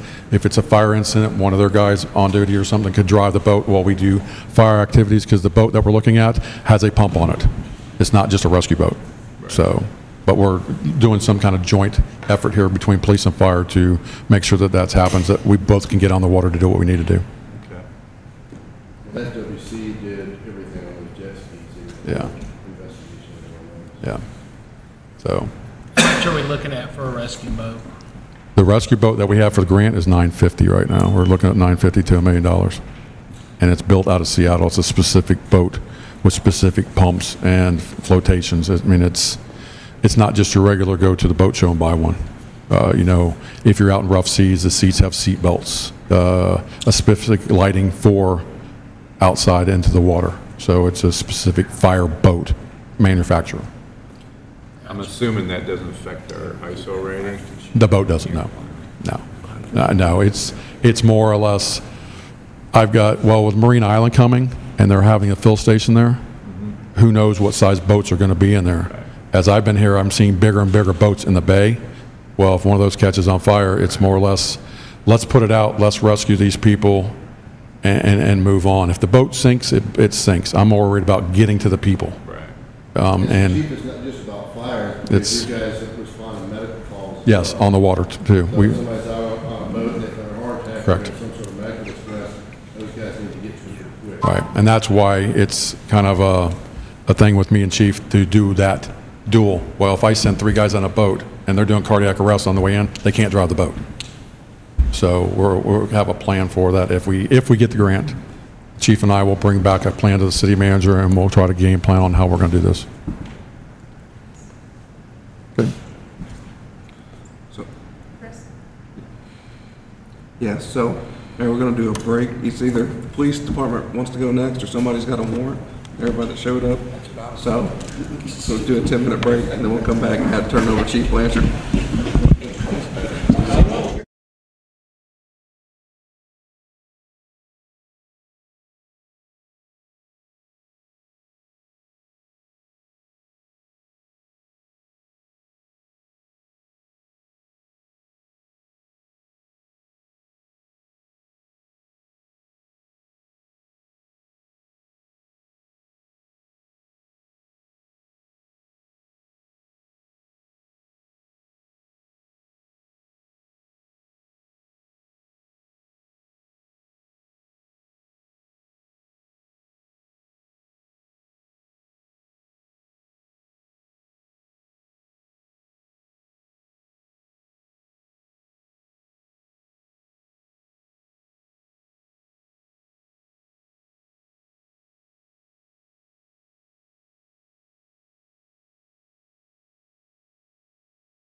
If y'all are ready, we'll go ahead and get started again.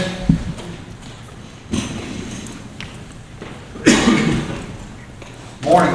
Good morning. Morning. Appreciate the opportunity. And before I start, I want to say thanks to Deputy Chief Unfinger, because a lot of this was already done before I got here. Chief, you need to have the mic. Oh, I'm sorry. Yes, ma'am. So my goal today is to provide a clear picture on how the police department operates, how we want to strengthen public safety in Lynn Haven, and how we want to move forward. Public safety is one of the most visible and also consequential departments within the city. The responsibilities are enormous. Citizens expect their police department to be professional, responsive, proactive, all while protecting the community. Public safety must also be balanced with responsible financial stewardship. That's extremely important. One of the things I believe heavily in is getting grants. Most of the grants for public safety won't come until October for the next year, so that's something that we'll be working on along with our personnel here that do grants. So today I'm going to provide an overview of just how the department operates, the demands placed on our officers, the strategic investments needed to maintain and strengthen public safety that we need for the city. So first of all, our mission is to protect life, property, prevent crime, serve the community, maintain public safety. Our officers work every day doing just that. Modern policing emphasizes strong community involvement and strong partnerships. We've got to get out there in the community. Some of y'all came to the event that we held at Starbucks. Those are things that are positive. I'll be speaking, I just spoke at the Heritage Club. I'll be speaking at the Country Club coming up. We've got 2 other events planned as well. I believe I'm also going to Rotary Club at 7 a.m. for breakfast one morning coming up very soon. Good grief. So strong community partnerships are extremely important, and that's something that we certainly want to improve on. Our service area. So not only do we provide service within Lynn Haven, similar to the fire department, we have to go outside, and we have some agreements that have been made in the previous years where we cover unincorporated areas as well. So it's not just Lynn Haven, but other boundaries. That's extremely important to know. I'm still learning a lot of that myself as to how those were done, but it's part of it. We have to serve the residents, the commuters, and the business owners within our area. Police services is 24/7, 365. So we do it 24 hours a day, 7 days a week, 365 days a year within the city of Lynn Haven and within the unincorporated areas. Emergencies don't stop at night or weekends. They don't stop on the holidays. So we're going to have people out there working all the time. And we must be ready at a moment's notice, including people that are off duty. We have a shift so that some people are able to respond back in. Maintaining that readiness requires proper staffing levels. Requires proper staffing levels, proper equipment, good vehicles, and everything else that police have to use, and they need to be properly maintained. So how patrol staffing actually works. Some people don't understand. They'll say, well, we gave you another police officer last year, or we just added a police officer. So with patrol staffing, it's 24-hour coverage. That also includes the time that they have to take days off, their vacation time, their sick leave, being in court, and training. So if you said we want 1 new police officer to patrol the streets of Lynn Haven, we need actually 4.5 to 5 police officers to do that, because it's 4 shifts a day, 1 officer a day, all the time off, all the court, all the training, all the sick leave, the vacation. You almost need 5. It really is 4.5. It's just hard to find that 0.5 officer. So, unless you're adding 2 positions and you're going for 10, that makes it a little bit easier. But just want to make sure that everybody understands that when you're talking about adding an employee, unfortunately in law enforcement, it's typically not just 1 employee. Our personnel. We have our sworn officers, we have our detectives, our traffic units, we have records clerks, dispatchers, code enforcement, and school crossing guards. We're looking at different ways in regards to our school crossing guards, because that's coming out of the budget for the city. So we are looking at ways. We're meeting with the school superintendent next week to discuss possibilities with them as well. But everything else does come directly under us and for us. Our calls for service, as you can see, they've maintained it around 20,000. In 2025, it went up a little above 20,000. But that's the calls for service that we're receiving on a yearly basis. Those calls for service will probably continue to go up each year, especially as we expand and we have more people in the area. And then there's a lot of things that we do that aren't included in calls for service, whether it's building checks and taking care of businesses and going and watching and observing our parks to prevent things that are occurring in those areas. School and traffic safety. I can certainly say that this has been the #1 complaint since I've been here in the last month. I have multiple emails. I have phone calls on a daily basis. I have received feedback at the event that the mayor and I were just at with Ms. Tender. So it's something that's extremely important. We have 9 schools. We have 5 child learning centers. We have morning and afternoon congestion. We have speeding requests. We have constant requests for enforcement. The superintendent, that's what he's actually meeting with me about. We also have a preacher from a private school here that wants to meet because they almost had another incident the other day. The BCSO and the school campus police, the way the laws are written in Florida, because they're handled through school police, they handle the campus only. We handle the traffic. Once they pass that sidewalk, it's on us. So, going to meet with the sheriff and see what we can do to coordinate, because at any given time, no matter how big of a department we come up with, 9 schools, you're just not going to be able to cover that every morning and every afternoon. So I'm going to meet with the sheriff, who has been extremely helpful and very receptive to various ideas and working well together. So we will see what we can do. But it certainly is an area that is up for discussion and how we can improve more. The other thing is we're meeting with FDLE in regards to some grants. So they have traffic safety grants where basically you can allow your personnel to work overtime. So if you do have some officers that want to come or let's say they get off shift at 6, if they want to work 1 extra hour till 7 or 7:30, an hour and a half to cover the schools, that could be covered under grant money versus our own budget money. So those are things I'm looking for. I was big with the governor's office of highway safety for the state of Georgia. I called my director there. He put me on the phone with the director from Florida. They were actually at a conference together, so he just handed the phone to him, and he's sending somebody to meet with me next week to see what we can do to help in those areas. So, what can we do without personnel to help solve our school zone? So, this is an option, and I'm presenting it totally as an option. You might see that they just added this over in a city next door, but it's a school zone safety option camera program through Red Speed. If we were to do that, my recommendation would be that we only look at 1 school at this time, and that's the area where people are driving the fastest and where we have the most traffic, which would be Highway 390 at Moet School. It supplements enforcement option for the school zones, so basically you don't have to have a police officer there. The cameras slow down people. It operates only during designated school zone hours, so only the 45 minutes in the morning and the 45 minutes in the afternoon. Otherwise, they're shut off.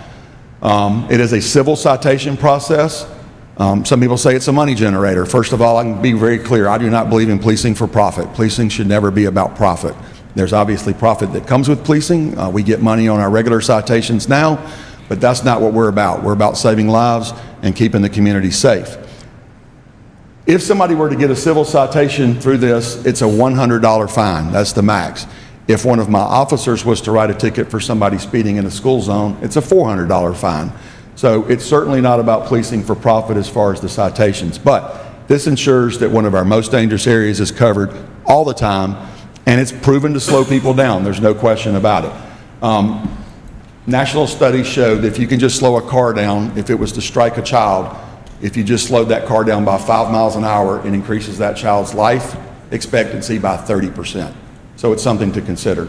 It's designated to improve compliance, reduce speeds wherever children are present. Traffic crashes. We handle all the traffic crashes in the area. Each crash, it requires officers to respond, assist victims, assist the fire department, direct traffic, investigate the incident, and prepare detailed reports. So every time we have a traffic crash, that officer is spending several hours at work. And most traffic crashes, if they're going to be out in the streets, you're going to have 2 officers there for traffic control, and that's going to be for a few hours. So traffic crashes is something that we definitely want to work to reduce. Also, they affect the people that we know and love. Whether it's an injury or fatality, it's something that we want to prevent. So you're looking at about 10 a week then, Chief? Yes, sir. Yes, sir. Wow. Yeah. And we're not talking minor fender bender in a parking lot. These are our true traffic crashes. Yes, sir. Yes, sir. Staffing needs. So if you're going by national standards for law enforcement, national standards are that you have 2.2 officers per 1,000 residents. Based on our city, that would be 48 officers, positions. Currently, we have 38 officer positions. The department goal for 2027 would be 42, to go up by 4. What we also have to remember, in addition to the 22,000 residents that we have, is when we run the lines across the street from DOT, there's about 60,000 people coming in and out of Lynn Haven on a daily basis. So it's not just, yes, sir. I was just seeing if Kiki was paying attention. She did notice the 4 additional officers. Okay, so it's not just the residents here, but it's all the visitors and people that are coming into our community. Chief, does that play into any of our accreditation standards as well, the number of officers we have per residence? So it would if we were nationally accredited. So back home, I can talk about national accreditation. It would. Honestly, I have not had enough time to study FDLE. Maybe one of those can speak to that question. But I would assume that you have to have X number of people doing X number of things with response times and things like that as part of accreditation. Sir, when it comes to the accreditation process, personnel, populace, stuff like that, it goes into our police department's policies and procedures when it goes with traffic safety, traffic accident investigations, other patrolling operations, things of that nature. As for exact personnel levels, no, sir, it doesn't affect that. Okay. So what we're looking for this year is to have a patrol lieutenant. Right now we have 4 sergeants. We need a lieutenant over patrol, an additional 2 traffic officers, and then 1 community services officer. Traffic is one of our biggest things. So that's why I want to add 2 traffic officers. We need to have traffic coverage more than what we have now. And a community services officer will be someone that's dedicated and solely responsible for all the different plans that we have moving forward, with more Starbucks events, more events at the park. We're putting together a touch a truck, teaming up with the fire department to do different events to have the city that can meet with us. There are also recruitment events and things of that nature. So that's what we're looking for in regards to our staffing improvements, and it certainly would help get us to where we need to be. We're not... Excuse me, Yep. just a quick question. Community service officer, would that be a badge-wearing uniform? Yes, sir. Yeah. So I'll be honest, just personal philosophy, if we hire people in the police department, most all personnel should be certified law enforcement officers. Like back home, I didn't have an administrative assistant, I had an administrative sergeant. And the reason is because when you do have a true emergency, you've got all of these certified people, even if they're in the office a lot. So instead of hiring, there's nothing wrong with an administrative assistant. I'm not trying to be negative towards that position in any way, shape, or form, but I'd rather pay somebody a few more $1,000s a year to be a certified sworn officer that can go out and do anything for us.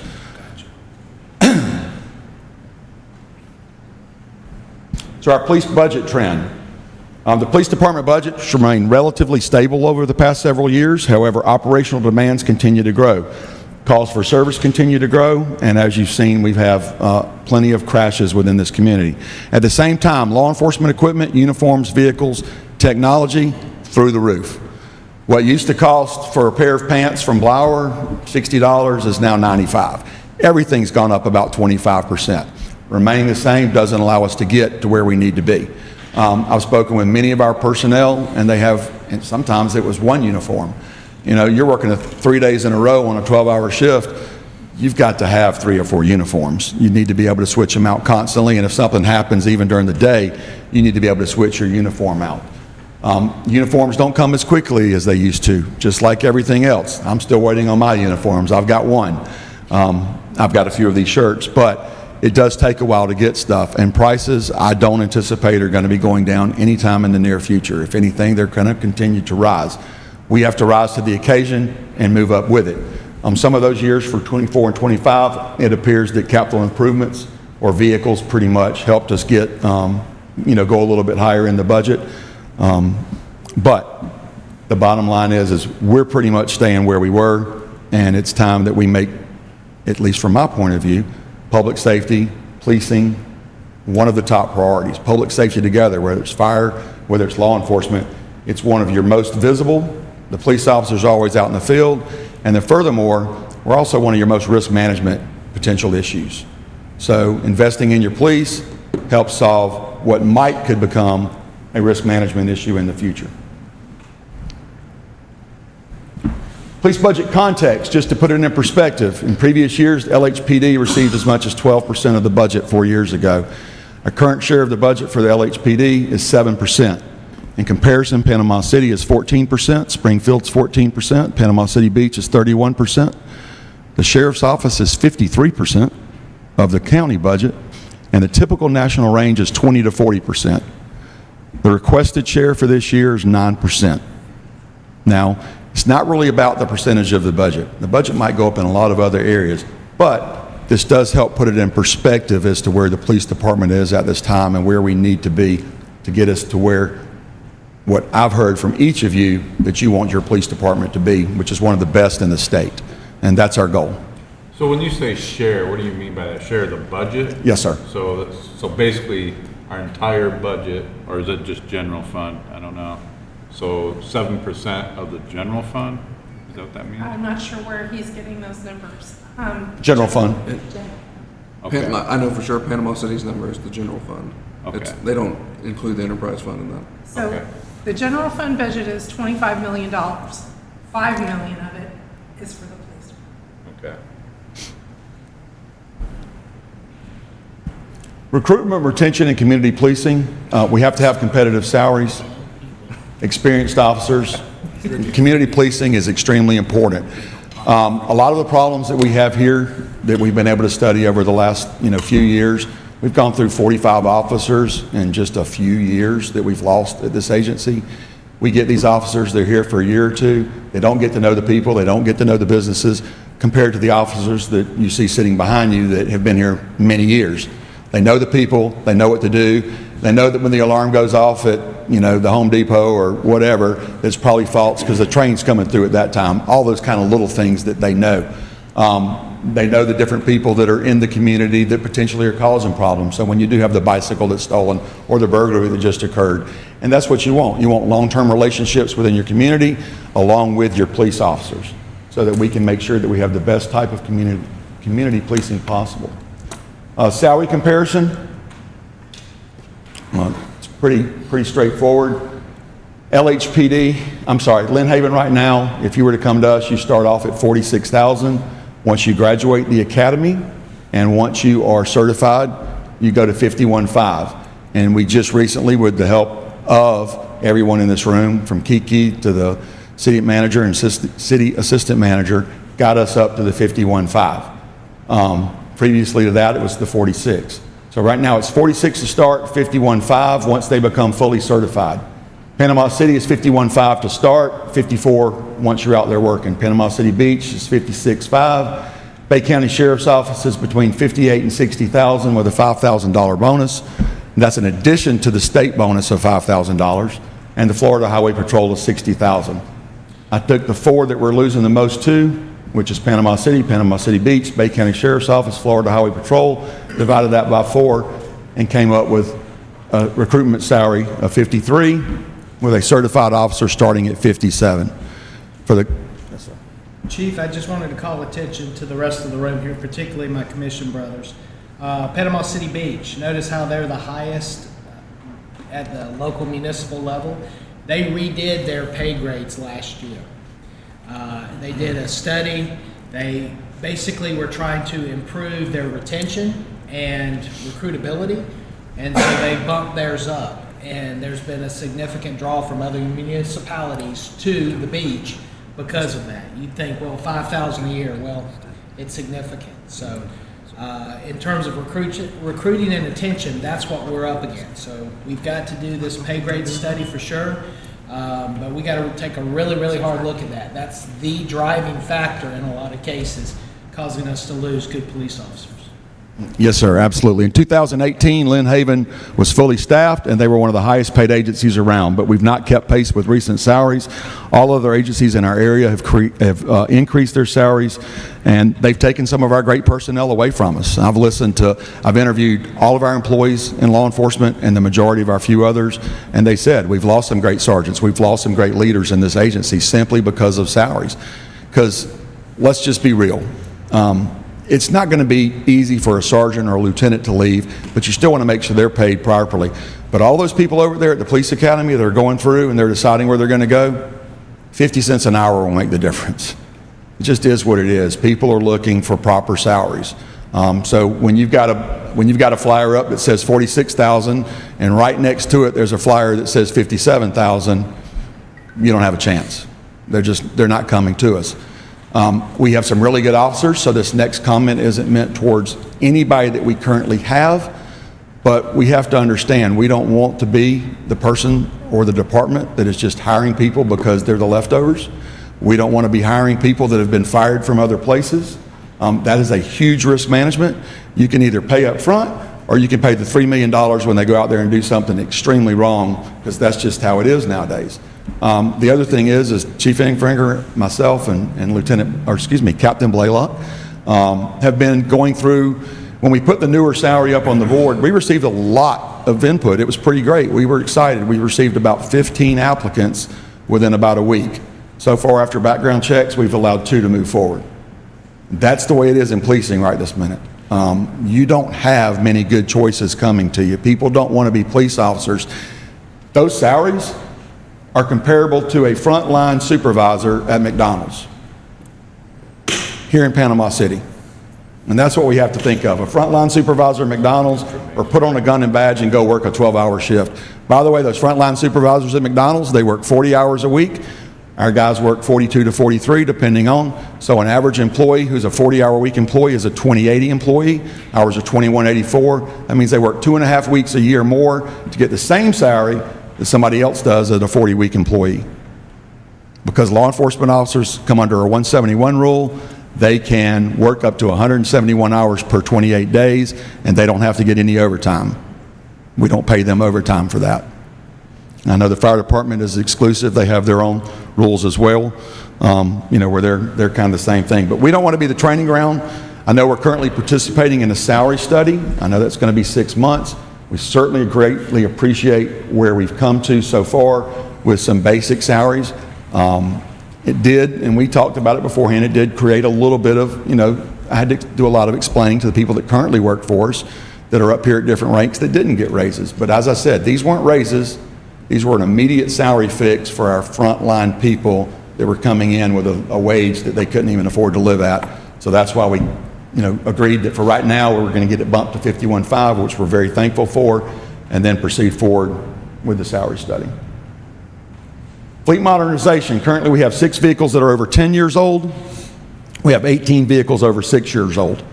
An average police car should last between 3 to 5 years, depending on how it's used. This is a smaller city, so therefore you're going to have a lot of idling time. We've tweaked our policies for when cars idle, but no matter what, you go work a wreck for an hour and a half, that car is going to sit there and idle. And it has to stay on because the lights and all have to be running. The MDTs in their cars have to be usable. So therefore, our cars, even though at times they might not have a ton of miles, they're in the shop constantly for new air conditioners, new compressors, new this, new that. Chris and I spoke, along with some others. It's not 100% yet, but the initial study shows that fleet management leasing is what looks best for law enforcement or even for potentially other areas. If you take a $50,000 vehicle and you lease it and you pay for it over the 6 years, you're probably going to pay $60,000 for that vehicle instead of $50,000 for it. So yes, it costs $10,000 more. However, if you go on a 5-year cycle and sell the vehicle, you're going to get a lot more out of it in return. Furthermore, your maintenance costs greatly decrease because you're turning them every 5 years, and you've got a newer fleet. The other issue is gasoline. Gas prices, newer vehicles, they get better mileage. Not much, but better than what you've got now, especially on your vehicles that are over 10 years old. Chief, real quick, what are we averaging proceeds when we sell one of those one-off pieces? $2,500? Yeah, it's not much. Probably 2,000. Yeah, so. That's max. Yeah. You're basically, if you can sell your vehicles every 5 years and you can get 8 to 10,000 versus the 2,000, you've almost covered your difference in getting your vehicle switched out every 5 years. Now, if you were a city or government that had plenty of money, then you don't have to do the leasing program. You could still turn them every 5 years and solve it this way. However, instead of needing to come up with $500,000 for 10 vehicles, you can come up with 1/4 of that or 1/5 of that basically, and you can keep your vehicle fleet where it needs to be. Lastly, newer vehicles have newer features that are better for risk management as well. whether it's safety features such as ABS. I know that's an old one. I'm not a car guy, but there's always new features that make cars safer than they were 10 years ago or 6 years ago. And if you're a police officer, 12 hours a day, that is your office. It's all part of it. And, you know, I remember when I got my Crown Vic that had 15 years on it, I was thrilled. The people that we're hiring nowadays, they walk in the door and they want to know where their new car is. It is what it is. It's part of it. And if you want to be competitive, you have to match what other people are doing. That's the least of all the importances as far as that. And I'm not saying the employee is the least, but the saving of the money, the having the new fleet, it looks good, it's part of community policing, saves on maintenance, saves on downtime, all of those kind of things. Chief, Lastly, can you also hit on the standardization with the safety of the officers where they get in the vehicle and everything is the same? If they absolutely. Yes, sir. Last two things in regards to the fleet. Right now we have a hodgepodge. You've got different lights, different sirens, a button here, a button there, a button here, whatever was thrown in together because you just didn't properly have enough at the time to fund that vehicle. If I'm a police officer and I go from this vehicle to this vehicle, it should be the same. It's just memory recall. I'm sure the mayor can get into all the different reasons why that's extremely important. The same reason why we wear the same weapons. If I was to get shot and I need to grab something from my fellow officer, it needs to fit straight there in my weapon so that I can continue doing what I need to do. Lastly, and this is not a shot at maintenance or the shop. It doesn't matter if you're using a city shop or if you are using the Ford dealership or some other shop in the city. The cars that we currently have are going back in the shop repeatedly over and over and over. We had a police officer the other day, one of our new recruits that you saw in the photo, they had to switch vehicles 3 times in one day. So to switch vehicles, that's an hour of so. I mean, moving all your stuff, getting it ready, taking it to the shop, getting the new vehicle, getting another employee to come help you do it. It's perception, it's reality, it's frustration, it's all of those things for employees. So all of those combined make it necessary to have a proper modernized fleet, and I don't have the exact numbers yet to show you in regards to how it would be best for the lease program, but everything that I've studied thus far from here and for other agencies, leasing is the way to go. The one catch is, which we verified, it's not a buyout clause. You can keep the vehicle at the end of the 5 years. It doesn't matter how many miles are on it. Those are some things that previous governments have done where you get messed up, is when you start having mileage limitations and things of that nature. What we're looking at is you're turning the vehicles every 5 years through a contract. So basically, this is how much money is going to be a line item in the police department or the maintenance department or whatever department you use those vehicles from, pretty much on a yearly basis to keep your fleet where it needs to be. For this year, if we were to go with the 10 cars, that's $127,000 annually. Upfitting on police vehicles is anywhere between $20,000 and $30,000. So what I mean by upfitting is lights, sirens, computers, all the equipment that goes within that car, the cage that keeps the officer safe. One thing we have looked at doing away with, currently right now, all of our officers wear body cameras, and all of our fleet has an $8,000 camera inside the car. I believe those cameras are necessary for our traffic division because you're working DUIs, you're working crashes and things of that nature. However, we can do away with the $8,000 camera in our other patrol cars moving forward as we go. It doesn't mean we want to take the ones we have and go try to sell them because you're probably not going to get $1,000 for them. So we'll keep using them while we have them. But where we were spending $28,000 to $30,000, we can lower that drastically simply because of the fact that we don't have to have in-car cameras in all of our vehicles. So when you lease them, you still got to pay for the upfitting, is that what you're Yes, saying? sir. Yeah. Well, you can put the upfitting into your lease program. The only reason I would recommend that you buy the equipment is because when you go to sell that vehicle, you're going to pull that equipment off anyways. And most of the time, not all of it, but most of the time, I would say about half of that can go into another vehicle because its shelf life is longer than 5 years, especially the cage and things of that nature. There's no problem. Training and development leadership.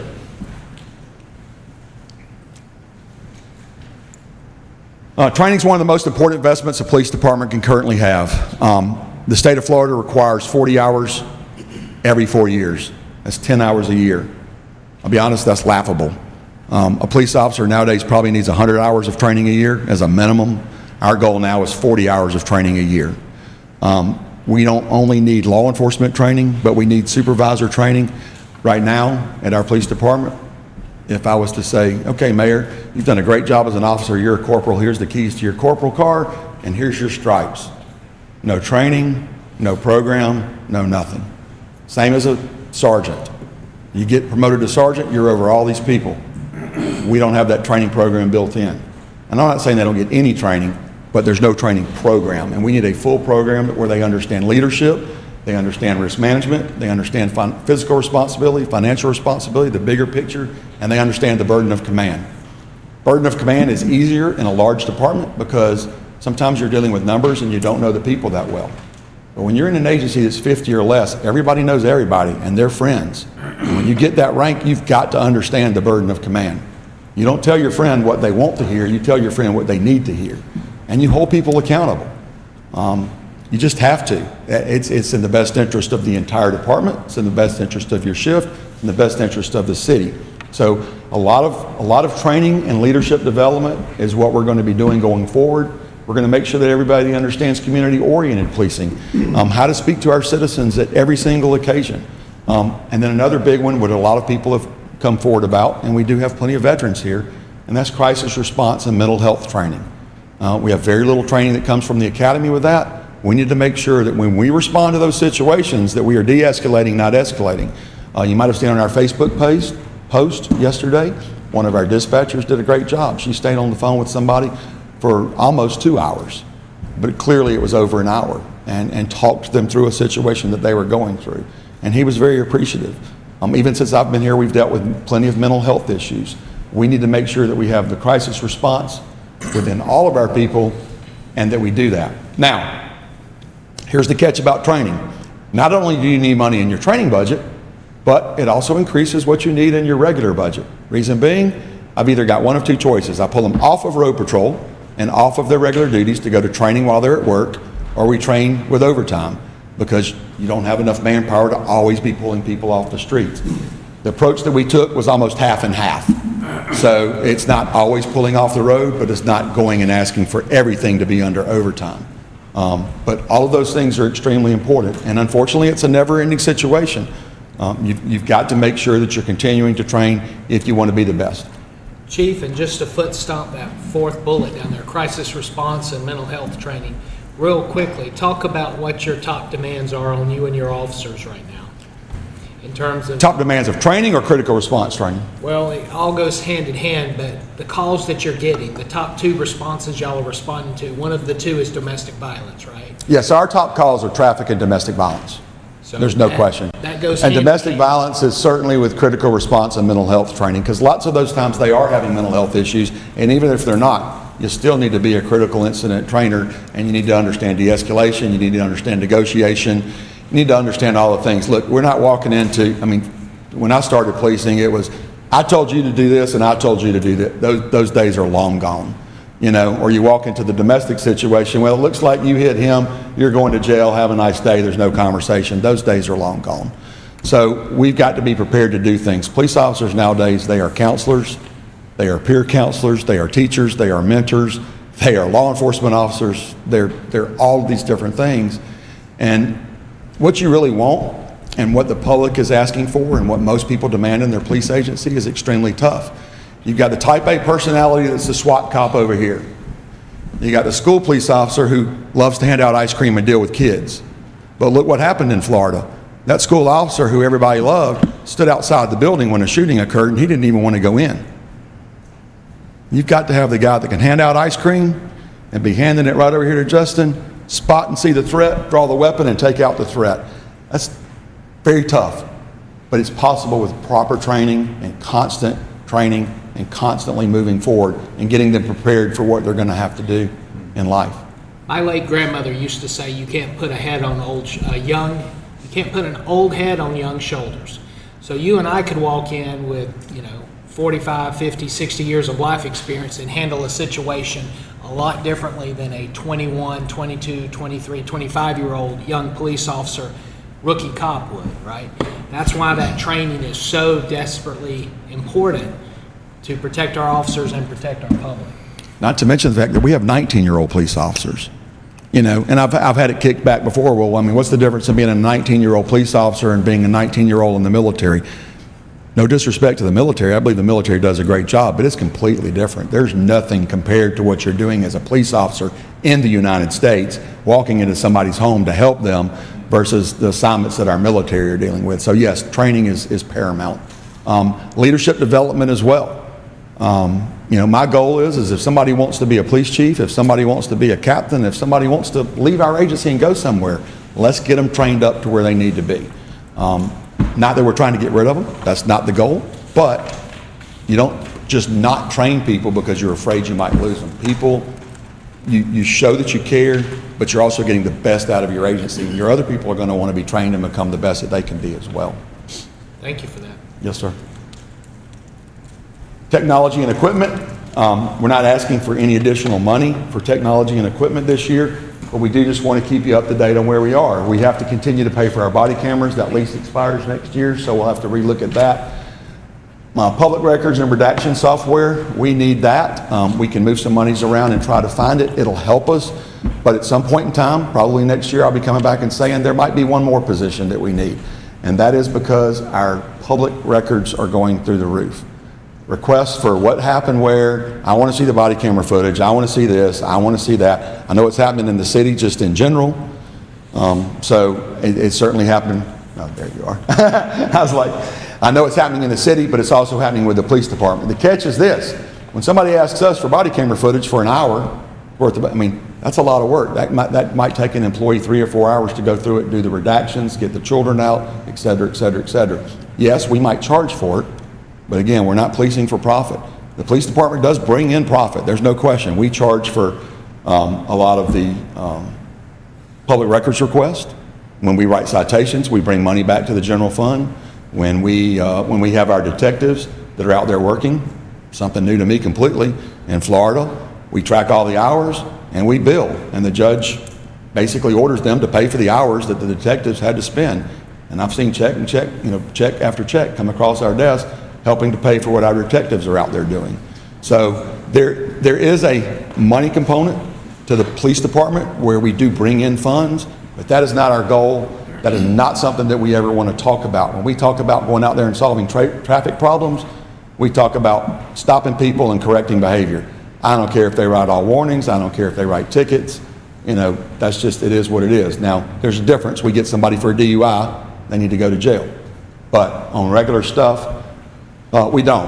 Our mobile data terminals in our cars, we can't just use laptops. You know, a $1,000 laptop's going to break in a patrol car that goes from whatever temperature to whatever temperature on a constant basis. So we use mobile data terminals. Those are around $2,500 instead of the regular price for a laptop. Printers in our cars, same thing, along with our radar equipment. A lot of the different things that we need for technology, the criminals have the technology, we've got to have the technology in order to do our jobs.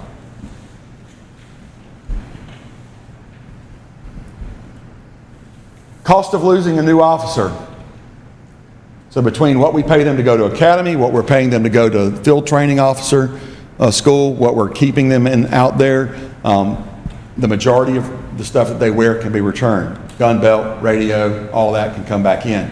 But their pants, their shirts, their bullet resistant vests, which is personally fitted for them, all of that is part of this estimated cost. The recruitment cost, the academy salary and benefits, the field training, the uniform, and the ballistic vest. So depending on how long they stay with us, that's what we're losing every time one of our new people walks out the door. It's a lot of money. I'd rather invest it in salaries instead of invest it in losing our officers. The strategic risks of inaction. Without enough personnel, good equipment, and technology, we can easily become a target for more crime from nearby cities. There's no question. There's a little bit more crime. We do live in a fairly safe city. Not trying to say we don't. There's no scare tactics here or anything like that. But we want to keep it that way. And how do we keep it that way?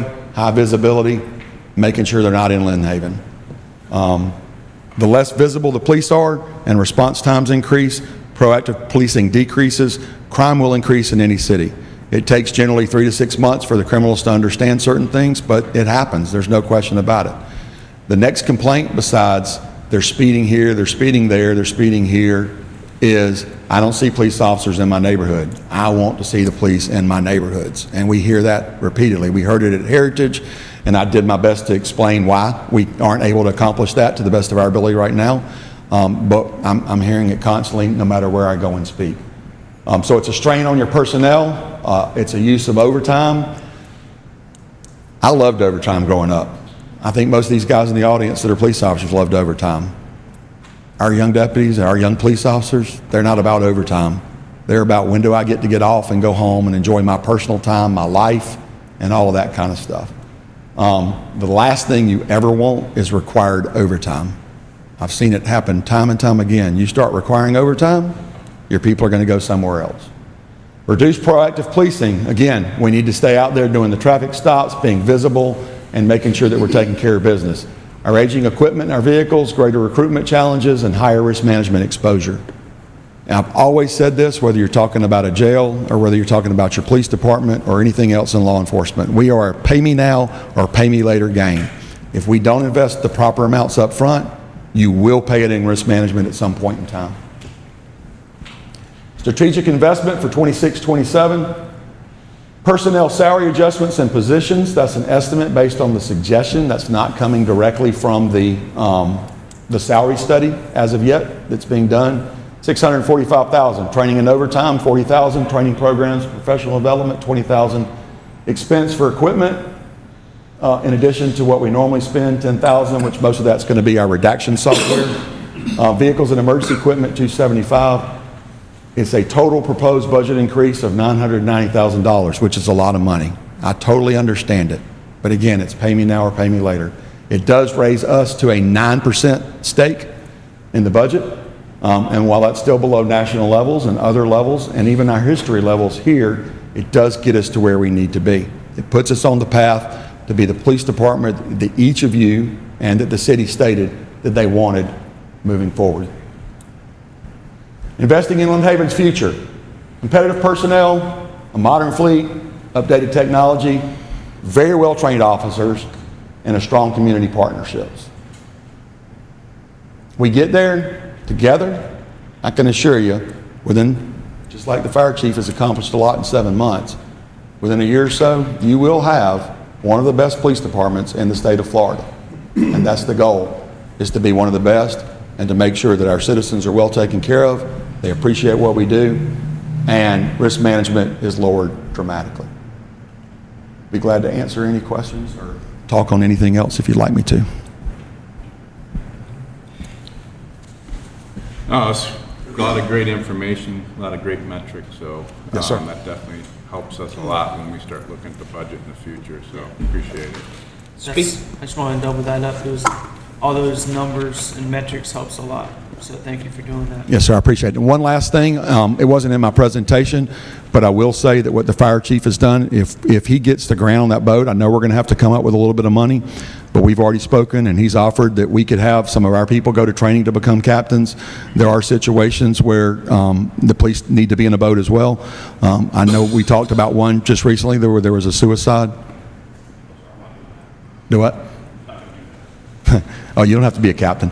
But it is something that I believe it would be the fire departments, but he's offered for us to participate in that program as well, and that would be very beneficial for us. So thank you. Chief, we also talked like during your interview process and when you first got here, you know, we're not a large agency with different divisions and everything that entices officers to come here. What are ways that you see that we're going to be able to recruit, aside from salaries, of course, to kind of get some more officers and fill those vacancies we have? So one of the things we're doing is meet with, so like for example, the deputy chief is a U.S. Marshal part-time.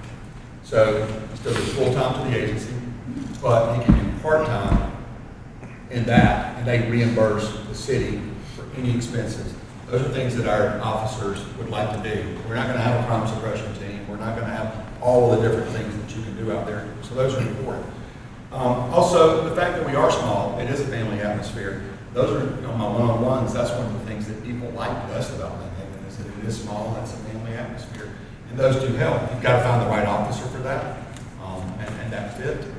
But it certainly helps bring us forward in there. The little things that you'll start seeing different. You saw we just rewarded, you know, a dispatcher just with a letter and stuff like that. But you gotta take care of your people, you gotta care about them, you gotta show that you're investing in them. One of the first things I learned when I looked down at all of our different uniforms, this guy's wearing Nikes, and this guy's wearing a black pair of shoes from Kmart, and this guy's wearing, we don't even provide them with boots or uniform shoes. So, you know, I know it's a little bit unique or whatever, but you can go online through our preferred vendor and you can get Under Armour boots for $165. But 1 hour away from here, we can get Under Armour boots for $45 at the Under Armour outlet. So just for $45 a person, we're able to fully make sure that we're getting boots on our people. Little things like that matter to police officers and to any employee, that you know that they're taken care of. We will be the agency that gives you good leadership. We will be the agency that makes sure you're taken care of. We understand we might not ever be the best paid. That's totally understandable that we're not the best paid. You're never going to compete with the Florida Highway Patrol, and you're probably not ever going to be able to compete specifically with the Sheriff's Office. But you certainly want to compete with the like-minded agencies that are in this area. It's not quite as important, you gotta watch the way I word it, it's not quite as important for those who are like myself or others that have been here a long time, but you're not getting individuals that have been cops for 10 and 20 years that are coming to Lynn Haven. They're just not. You've got some that have been here, but to get those new kids in and to get them to stay, it's all got to be a holistic approach, and we just got to make sure they're well taken care of. Parting shot on your budget, you had 9% there. I teach public administration, budgeting, government, good governance courses as my full-time university professor job. And nationally, the average percentage of a police budget for a major city or municipality is somewhere between 10 to 12%. So 9% is not too far off. Currently, the police budget is 20% of general fund. With the additional monies that police chief is requesting, it would go to 23% of general fund. And I want to commend you on your staffing numbers. My little pencil sketch here, you and I are off by $5,000, so you did a great job on calculating how much the salary increases would be. So I don't know where those metrics are different. We'll certainly dig into that, but generally, if we're talking, you said 20% versus 9%. Currently, 20% of general fund. I think they might have used the entire city budget, is what I'm saying. So, but even then, your major general fund budget, police force in a large city is typically about 10%. Fire would be about another 10%. So just keep that in mind as we look at our own. We're not like everybody else that get all that. Numbers change and vary, but 10% for fire, 10% for police is the general rule of thumb. Well, you know, every single department's important, there's no question about it. The numbers and the matrix that I provided you with, for example, the 2.2 officers per 1,000, those are national standards. If you want to be a nationally accredited agency, that's part of national standards. I'm not saying we have to be a nationally accredited agency. I'm not even asking to get up to those numbers. But we do have some things that we need to improve on. Traffic is certainly one of them. And I don't think it's unfair to say that we need 4 people out there patrolling all the time, as a minimum.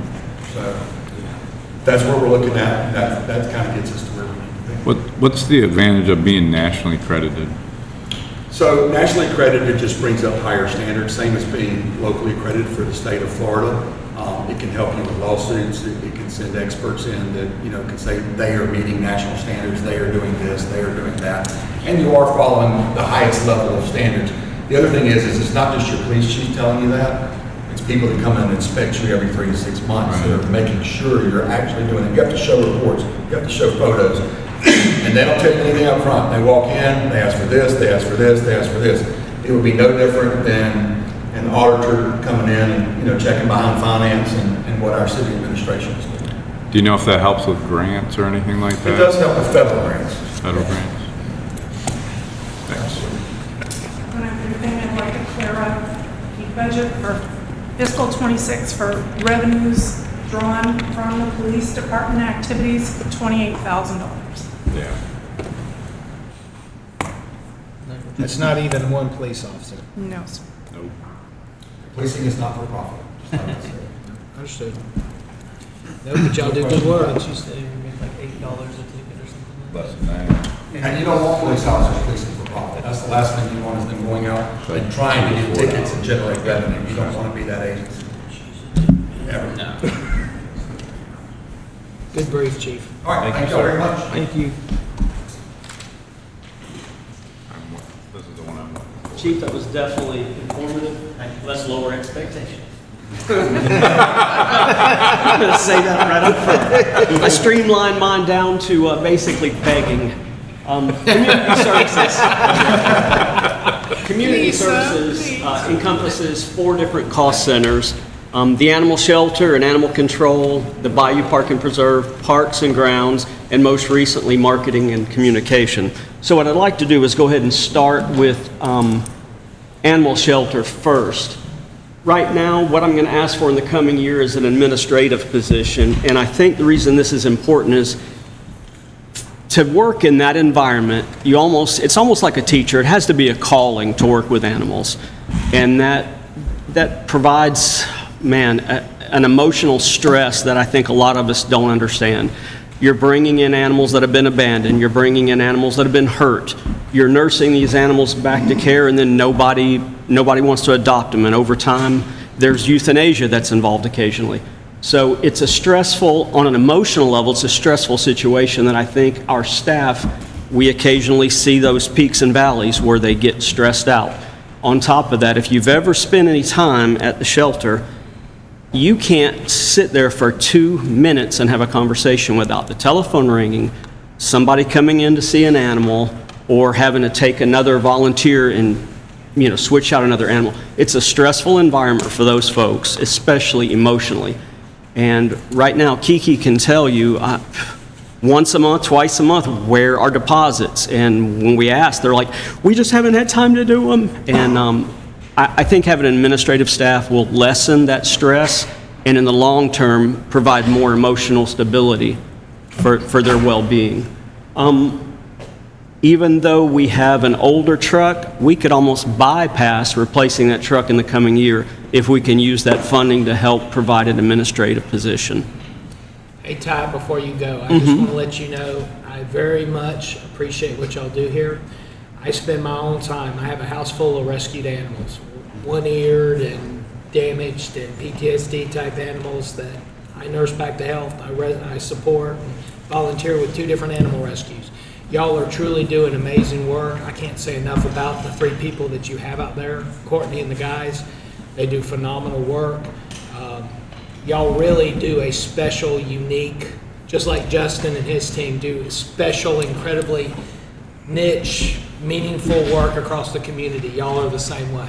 Well, appreciate those kind words, and I'll pass them on. Those folks earn their money, there's no doubt. Between the 2 ACOs, they're also on call after hours. So they may put in a full 8-hour day, and then at 11 o'clock, we have somebody calls, PD may call to say, hey, we've got an accident, we need you to come pick up an animal.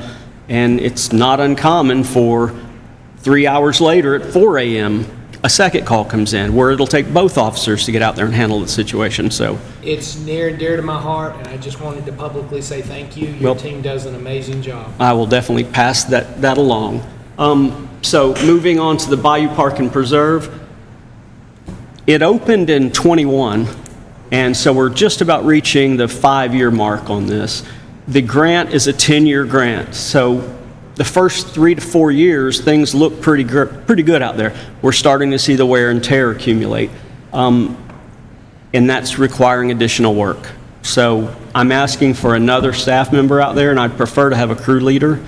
Having 2 the same out there, they may get along great, but you're going to have one holding the steering wheel. Parks and Grounds, we're asking no changes this year, so no money involved in that portion. Parks and Grounds, some of you already are aware, they take care of cleaning the parks, cutting, what have you. We also support the Senior Activity Club whenever they have to set up or break down. We support Justin's folks on like Art in the Park. Our guys will go get all the tables, set up the chairs, break them down and what have you, in addition to all of the city events. All right, and we'll start now with the proposed CIP projects for the Bayou. In the coming years, I've tried to give a 5-year snapshot here. And I'm going to break down each one of those through the slides. So that's just a quick snapshot. Oh. All right, so the playground, although it's only 5 years old, we're starting to see wear and tear on the turf out there right now, and it's going to turn into a safety issue. Where that connects, there are little nails sticking up to tack it down, which now becomes a rusty safety issue for a kid running out there barefoot. So I've already reached out for quotes and have 3 quotes, but unfortunately they're all exceeding $35,000. We're estimating it's going to come in about $40,000, so I'll put that out to bid in the coming weeks. The second one we've already started on. If you've been out to the bayou, there's a ton of wood amenities out there. If you see the handrail on the right, if you'll notice the color, it's faded and gray, and the one on the right has been stripped, and we started staining the one at the end. This is going to have to be done every 3 to 4 years. The wear and tear on it, I wish I would have included a picture. It shows a path right down the middle that's stripped from the wear and tear, but yet everything else is looking good. So I'm estimating $75,000 this coming budget year and another $15,000 a year just to kind of catch up. When this was originally constructed, they used cedar wood.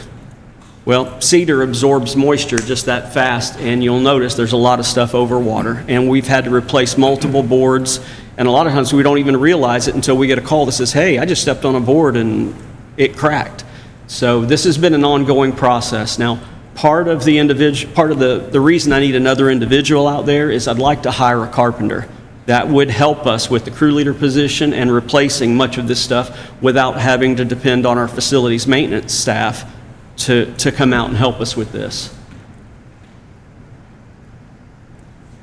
And the last project we have is something that we really noticed and was exacerbated during Hurricane Helene 2 years ago. The excessive tides and winds coming out of the northwest just beat the shoreline to death. And as you can see, we've probably lost 15 to 20 feet of shoreline as a result of that storm. So Commissioner Perno has been working with us with the St. Joe and St. Andrew estuary programs to get a grant. And we just missed the window this past year. I think everything was compressed, but things are favorable for us to get this grant. That's estimated at $150,000, but that's over a 3-year period. The first year we estimate it to be about $100,000, and what that will entail is putting out oyster reefs to try and get seagrass and what have you growing back out. And I'll give you an idea of what kind of problem this is. The area that you see right there that's eroded is the yellow box right there. But the pink box is what Jacobs Engineering has identified as needing to be fixed. So we're going to try and get a grant to get the living shoreline throughout that entire area. And I think that's either 1,100, what's it say, 1,100, 1,500 feet of shoreline. So it's substantial. And the first year we will be able to get everything installed, and much of that, even with that $150,000 cost, includes volunteers, not necessarily hiring a contractor to do it. The second and third year will primarily be monitoring. And we are anticipating having a workshop from the estuary program and Jacobs at the April 28th, I believe, is that commission meeting. Prior to that, they'll do a workshop and let the public know. We've got this one in the area over at the wastewater treatment plant, the retention pond there, that living shoreline. So they'll present all of this information April 28th. Yeah, the estuary folks have been fantastic helping us to try and achieve a grant. Just to give you an update, some of you have come on board after this project started. The Bayou Preserve was actually part of the, I guess you'd call it Triumph funds, really. It was Deepwater Horizon oil spill money. And we received that property out there, which is 98 acres, and we have a $3.5 million grant for operations and maintenance over a 10-year period. The problem we've ran into is those are 2012 funds. So we inherited the project in 21, but yet those funds were actually put into place between 2012 and 2015. So those dollars are not going to be the same as they are today. So we are we're allocated through the grant to have 3 full-time and 2 part-time positions.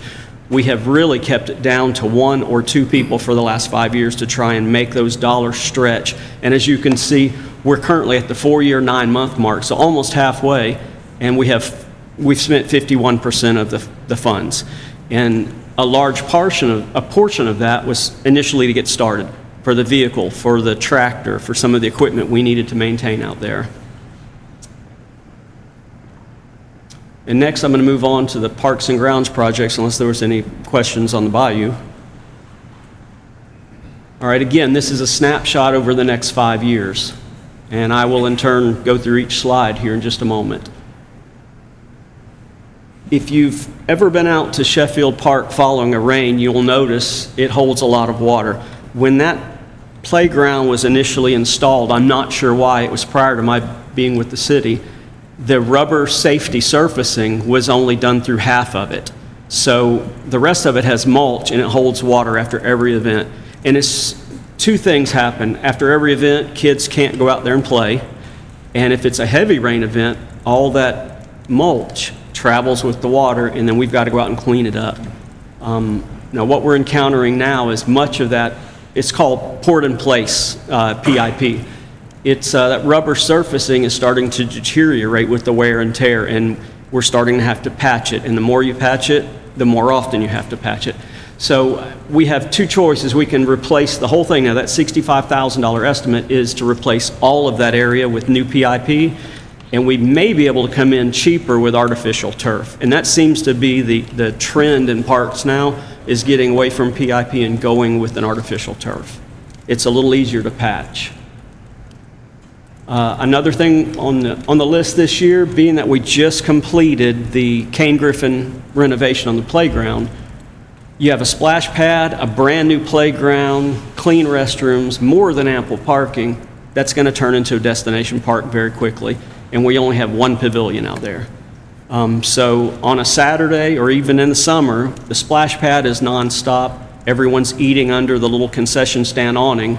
Now, although there is a small pavilion out there, you can't have 2 birthday parties and they're out there constantly. So I think there's a need for 2 more.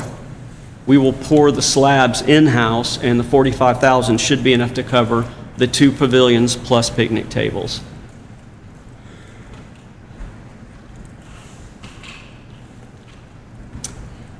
One of the things, we just announced that we were going to put up a new playground, and on social we got bombarded with shade, shade, shade.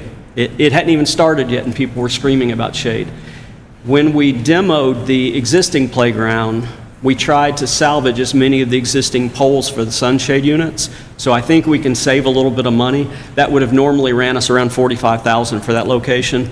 I've reached out to a couple of companies in town because we salvaged those poles. They think they can shade it for about $30,000. And as soon as the temps start heating up, you're going to see more and more posts on Facebook. When are you going to shade it? Oh, and before I get past this one, I don't know if you were able to see the post on Facebook yesterday with the kids out there. We had sod laid yesterday, so I went out just to inspect the sod, and there were 3 kids on the playground, even though we had it taped off. And I asked Mom, hey, would it be okay if I take some pictures? And she said, absolutely. From the time I walked to the truck to got back, there was 4 or 5 more kids, and by the time I finished, there were 15 kids out there, including a kid in a wheelchair. And that's the whole purpose for doing this, because we didn't have an ADA park where a kid could get on a merry-go-round. So it made my heart smile seeing that yesterday, and I had to share it online.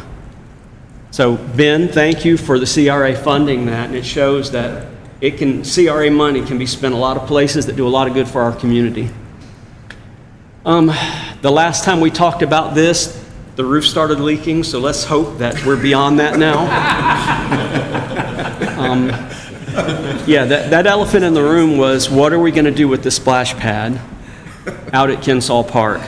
I think regardless of what we do, it has to be demolished. Even if we choose to rebuild it, it has to be demolished. And that cost is going to be probably $10,000, $12,000, Bobby, give or take. If we leave it as a green space, we grade it, we sod it, we're looking at about $30,000. That's on the low end to demo and green space. These are the various options that was discussed with the commission previously. And again, doesn't have to be done in '27, but I would suggest as a minimum, we demo and go ahead and green space. From a parks perspective, what our greatest need is pavilion space. Just like what we have out at Porter Park, any given Saturday, every table is slammed. And I don't know, the last time I spoke to the commission, I told a story about going out, and there were two families arguing because one was there first, and that is what we need. And Justin, you can probably... I can say this, we received several calls about birthday parties. Now that the weather's starting to warm up, Constantly. Birthday parties. It's always Kane Griffin Park, Leslie Porter. If we have another large pavilion like we have at Leslie Porter at Kensaw, it would be a great addition to what we have. And the reason I think it's so important here is because you see behind you have clean restrooms, ample parking, there's a playground, and the scenery out there is gorgeous. I think that would be money well spent. Commission, just from a safety standpoint, one splash pad is tough to handle from a safety and liability standpoint. A second splash pad, we're getting into an area on a safety issue with, is the water clean, slip and fall, the people, are they certified? You know, and I'm not trying to... No. These are important items. From a safety standpoint, you see a lot of cities across Florida getting rid of their splash pads because of the liability, and Ms. Jen would know more than me on liability, but from a safety standpoint, having a second one, it's going to be quite the issue of trying to keep it safe. Well, it's not only keeping it safe, in addition, it's staffing. I was going to say, keep in mind, there's no adults that want to go out there and monitor in the hot sun, so we're hiring kids who... High school kids out there too. Who would open, the splash pad opens at 10, and at 9:50, we're getting a call, hey, I can't make it today, so now I've got to pull a staff member, or Justin does, to go out there and monitor. Like I said, Ms. Jen, on the liability issue, she has way more experience on that than I do. But like I said, from a safety standpoint, employee standpoint, it's hard. I would just say this, I spend time at the splash pad because people call in at the last minute. Yeah. On a Saturday or a Sunday because we have nobody to Was manage. it last year or the year before that we actually put an email out to all employees that they could get overtime at their regular rates to go work over there? But I would add that a squirt pad is just on the same level. Yes, When you ma'am. have water, slick, with little to no supervision from the parents, and again, our splash pad attendants are not guardians of the children, and we've gone through a lawsuit with that and won. They are not guardians of the children, but it is ripe for accidents. Kids are going to run, scream, slip, fall, break, open up their head, and it is a high-level risk activity. And because it's recycled, that also includes the time it takes for facilities maintenance to come out and prep it each day. So there's... All of those things can be said for any aquatic feature at all. All aquatic features are high-risk additions to the city. Yeah, so regardless of the way that the commission chooses to move forward, I would ask that you please consider a pavilion for sure, regardless of what else goes in there. I think that's a need that the community would fill immediately. If you've been out to Kensaw recently, we've started construction on the new gazebo out there, and that's the actual look of what it is. It's got a very coastal look, and the reason we went that way was so we can start hosting weddings out at Kensaw. I get calls, I bet I get 3 calls a month, can we have a wedding at the Bayou? And unfortunately, our deed restriction prevents that. So what other park can we have a wedding at? Well, they're kind of limited, but I think this would provide a great venue with North Bay in the background. And rather than putting picnic tables out there, I think we're going to throw some chairs out there and use it as a community space in the evenings to watch the sunsets and what have you. The ultimate plan is on either side of that gazebo to put a couple of the pergola swings like we have at Porter out there to be able to enjoy the sunsets. And we anticipate this should be complete in the next 2 to 3 weeks. And I'm assuming that if we get that up and running, that will be a reservation where we'll take... Exactly. It's something that we can reserve. That is in our fee schedule. And the reason I don't want picnic tables out there is because it will turn into a birthday party location, And if you've ever gone out to any of our pavilions on a Saturday afternoon after the parties have happened, there's 4 pounds of confetti and shiny. It's just a mess constantly, and we want to avoid that at this location since it's so close to the shoreline. Next, still staying at Kinsall, that existing playground needs to be replaced in the next 2 to 3 years. As you can see, the rust starting to occur. We've had to replace a couple of pieces out there recently, and I think we're getting into some safety and liability issues the longer we allow this to go without replacement. Anytime you're near salt water, you can expect a shorter lifespan. So this playground, I want to say, Bobby, you know how old this is? I want to say this is 10 years old at least. At least. Yeah, so it's fared quite well, but it's starting to show the rust. Now, the piece that you're looking at right here at Porter, that piece right there was 4.5 years old because of its proximity to the salt water at Porter Park. Some of you may remember we had a 9-week closure during spring and summer 2 years ago, waiting on these parks to come back in. The company we purchased this from was sold. So the new owner was balking about some of the warranty issues. And we've replaced about $12,000 worth of equipment between those 2 playgrounds that are 5 years old, just in the first 5 years. So what I'm proposing is whatever we go back with at both locations be more resin-based. Minimize as much steel as we can, what steel there is, powder coat it to give us a little added protection. I know this shows a metal slide, but we will certainly go with plastic or HDPE. Next, a couple of years down the road, I want to go ahead and refurbish the equipment at Sheffield. It's in great condition, but it's really starting to show its age. There are no rust issues occurring. And I found a company in South Florida that actually comes in and recoats everything so it looks like a brand new playground for really just a fraction of the cost of replacing it. And I think it would serve us well to do so in the next few years, especially the use that playground gets. All right, here's the pie in the sky over the horizon that I'd like to do. Right now, the Old Bailey Bridge is a fishing bridge. It's bicycles, joggers, walkers, golf carts in the evenings. To me, I look at that much like Kinsall Park. It is a diamond in the rough that we can do so much with because of the visibility. You're on basically an elevated park above the water.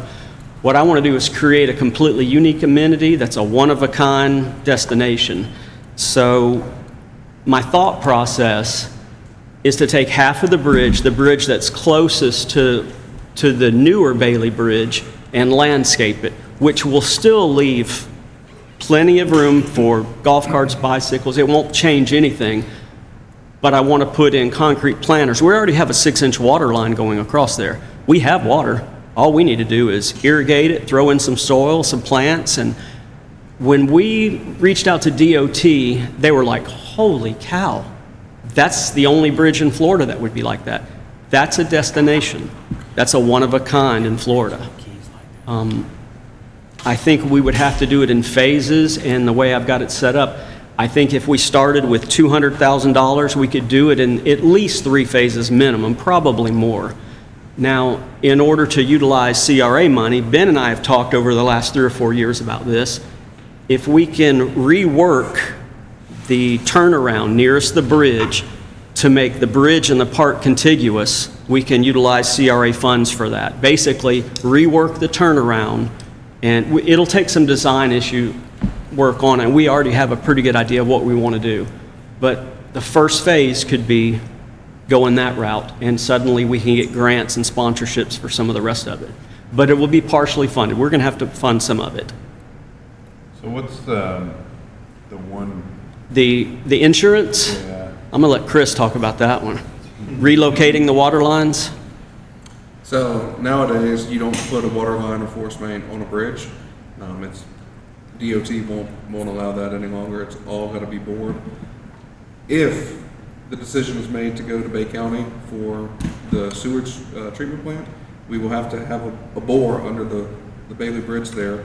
It will eliminate the force main that's currently on the bridge. And when we did that, we would also bore a new water main and eliminate the one that was on the bridge. Aside from, we could downsize it and use it for the irrigation if needed. So we'd have to move the water lines, is what you're saying? Not to do this project, they're gonna have to be moved regardless if we go to the county. But we could tie in for irrigation purposes at each end of the bridge and still irrigate whatever we choose to We put up did there. recently also have what we assumed was a homeless camp under the Bailey Bridge, and they probably moved 13 yards of dirt out from under the bridge and had a camp. Underneath. So And there are vendors. they actually worked a little more efficiently than some contractors. We had, we had a void under there, and we had to actually flowable fill it. They used 9 yards of flowable 9 fill yards of concrete. to fill the cavity under there that they had dug out. Wow. Okay. And the water lines are not insured. Insurance companies will not insure them.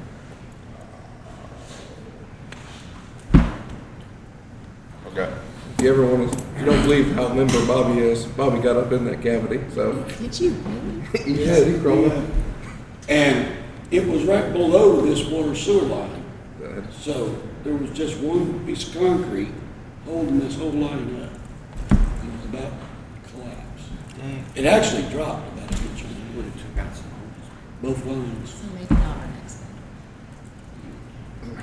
Not to try to mire in the past, but I know we got insurance money for the bridge, didn't we? What was that for? So there was FEMA money given to repair the Bailey Bridge, about 1.4 million. 1.8, I think, but it went to pay for this. I know. So as I'm you, just trying to remember what it was for. it was to make repairs on the Bailey Bridge, I believe lights, the piping, and painting. Yes. And we're gonna have to do that regardless. So the lights will need to be upgraded soon. We did just put in the mid-year budget, $25,000 or $27,000 to prepare a task order because there is damage to the bridge, not hurricane related, but that bridge does have damage from the bridge inspection. So we put the money in the mid-year budget to build a bid package, and we will have to bid that out in fiscal year '27. Okay, thanks. Jennifer, correct me if I'm wrong, once the water is taken off that Bailey Bridge, if we did this, we could get that insured, then, I assuming. can't speak for the insurance company. All I know is they put a big X on the bridge and said, we will not insure the bridge because of the water lines. Now, Right. whether it would come back as a We could make the insurable. argument that Well, the they would water still line is falling off. Irrigation. Yeah. Yeah, irrigation should be treated different, but you never Yeah, know. It's not the volume or the problem. All right, another one of those over-the-horizon projects. We are outgrowing Sheffield Park for events. If you'll notice that the most complaints we have is when we have to close down adjacent roads and we have people parking in front of homes and what have you. And I think, again, I mentioned Kensal as being a diamond in the rough.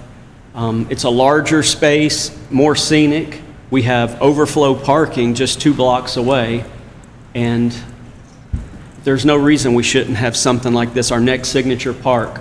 And again, the first design on this is probably going to be, again, $40,000 or $50,000 just to design. I have some preliminary work done on it already, but it's a much larger venue. We still have restrooms, still have a playground, and ample parking. And if the future decision is made to eliminate the wastewater treatment plant here. Yes. You will have all of the area for space. There is potentially some DEP grant money for the mitigation of that. That would be green space only where the wastewater treatment plant is, but that would expand the amphitheater and the parking right there. And we wanted to come up with something that was a tiered amphitheater, so blankets, chairs, what have you, but also help direct some of that sound up away from the neighborhood. Not that there's going to be a concert out there every week, but it could be a rentable space as well, whether it's weddings, whether it's Kaleidoscope Theater putting on plays, what have you. These are a couple of grant-funded projects that are on the horizon. James E. Rogers is our last park that has not been rebuilt as part of the rebuild effort. and I'm not sure where we are on that. I do know that we had 1.1 or 1.2 million available. I think we can probably get $100,000 a year in grants over the next few years to try and do that park in phases if we chose to use that 1.2 to help pay down some of the debt service. I don't know, is that negative? Okay. We do. So It was originally budgeted in 101 FEMA money. We have the citywide parks money is the 428 money that you hear me talk about that's fungible, that we can move from here to there. And the determination was made not to apply for the FEMA money for James Rogers because it was going to delay all of the cash flow. We're trying to get as much from FEMA as we possibly can, and in order to do that, we have to close out projects. We have to finish this for the money to start flowing again.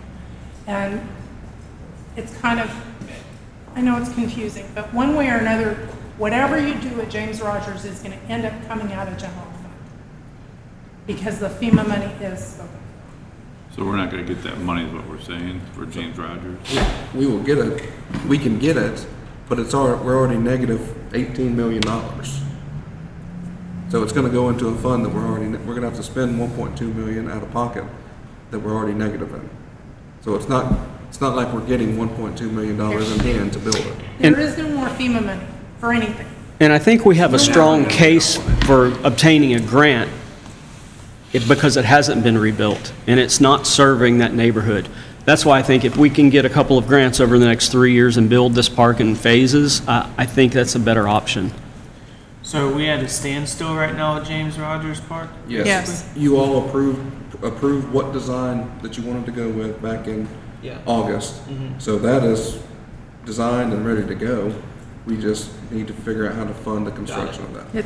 If you decide to go forward with James Rogers, it will come out of general fund. There is no more FEMA money.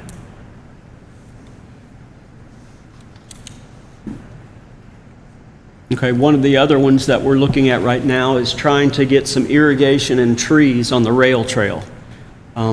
If you walk that during the summertime, you know how precious shade can be. And I think there are plenty of, and River, you may be able to chime in on this one, I think there are plenty of grants out there that promote communities planting trees and what have you. I don't see that as a major factor. We get a lot of requests for lighting around the perimeter of Cane Griffin, and that's another one that if we can get solar lighting out there, even if it's 2 lights per side, I think that's going to make some folks that walk out there in the evenings much happier. And I feel like this is something that's grant related. And lastly, to rebuild the wetlands boardwalk on the backside of the sports complex. It is, if you've been out there recently, it's in bad shape. The boardwalk is pretty much shot, but the asphalt track needs to be reworked as well. Samuel? Ooh, Harold. Oh, Harold, I'm sorry. Whoa, that was a blast from the past. Shots fired. Yeah. Used to things going wrong, I guess. Maybe it was subliminal. Because the last slide is the most important slide. Let's come back. All right. I tried to find a Sarah McLachlan soundtrack to go with this last slide, but Attention. yes. Boy, this is quite the buildup, is it not? I mean, last time you caused the roof to leak. Yeah, no kidding. I'm seeing a pattern here, so there we go.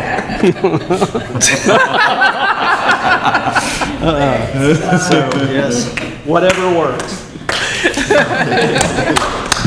So instead of Tiny Tim, we have Tiny Ty. Please, sir, may I have some more? A little cup.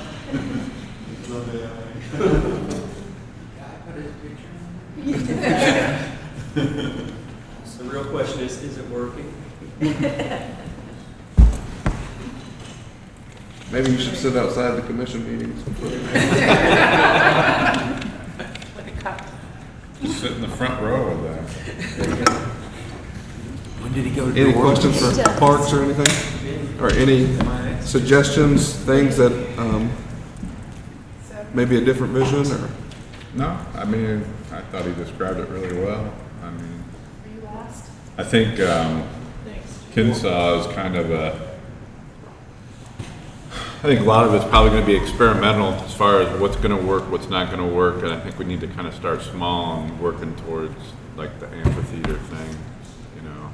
I think that's always been something we've always wondered is like what's going to happen with Kinsaw, and I think you got a lot of great visions with that, so appreciate it. It's a beautiful piece of property. It is. And I think it can be such an asset to Lynn Haven in the future. I got a question. We have recently had issues of, we have people crying about the crosswalk, and I know on President's Day we had a little issue with a lot of kids being over here and a couple kids running toward the water in Sheffield Park. And I know you talked about it a little bit, but is there any way to fortify the area that we're so close, the playground's so close to the water there? And I know you're looking at fencing or whatnot, but we need to try to get a fix, especially kids, autistic kids. Yes. They don't even think. They see water, they run to water. I went to the Parks Conference last year, and one of the things that surprised a lot of directors were by 2030, any new parks coming out, or the feeling is by 2030, any new parks being built will have to have fenced playgrounds for that very reason, and adult-size diaper changing tables for the autistic kids that are, they're almost adult size. Oh, yeah. So there are some changes on the horizon based on some of that. With respect to Sheffield, because of the shape of the circle, the sidewalk, because of the shape of the pond, we could fence it. It would look pretty funky. We may be better off possibly fencing just the playground portion itself and finding a way to redesign. And then I know we got the grant for Florida Avenue. I know Ben, we always lean on you for funds from CRA or whatever, but I know we've talked about it, and I know you put up a picture of the amphitheater and whatnot, but I'm not gonna not say it because I've said it before, is that one day we're gonna have to tie Florida Avenue to this area. This is gonna, in the future, basically I think our Florida Avenue corridor is gonna connect to our city hall and this park. It's all gonna be an area that people can come to. Not that the city's gonna take over Florida Avenue, but you're gonna need egress between the two. And I've seen it, and it lives and breathes in Foley, Alabama. They built a crosswalk, and they got a grant. They got a cavalry grant or something, or Mustang grant, whatever it was, a federal grant. And they built an overpass, a pedestrian overpass over the state highway in Alabama. They built it, and it's all lit up. It's a focal point of the downtown area there, and it connects their antique shopping area and their city park. And people talk about you can see how they light it up and stuff. You're in the middle of Foley, Alabama, and they got the skyline of New York on this crosswalk. It's really cool. So that being said, I don't want you to add it to anything, but it's just something that we need to think about. That we're talking about Kinsaw Park. We're talking about the what ifs of everything. And I think the big step is this first little grant that we have for Florida Avenue. But we're gonna hopefully end up having a great little area back there with shops and restaurants and whatnot, and then tie it into this area. And I think it's important, sooner or later, we're we're going to going concert at this park where people need to park and get to it, or a function, and people are going to be running around on Florida Avenue, or there'll be an event on Florida Avenue, and people are exactly here. that. So in the park over here. Yep. So, yep. It might happen sooner than later. I believe we've touched on all the general fund projects. Is that a true statement? General fund. No, we still got the street department. We still got street, Okay. fleet maintenance, but Because pimping ain't easy. Why are you toting them up for Taking something? Uh-huh. We want them to have a good day, it's Friday. My job. So, anything else with the parks? So, lunch will be ready in about 10 minutes. We'll go ahead and take a break, we'll grab some lunch, and then eat in here and reconvene. Sounds good. Ready to break?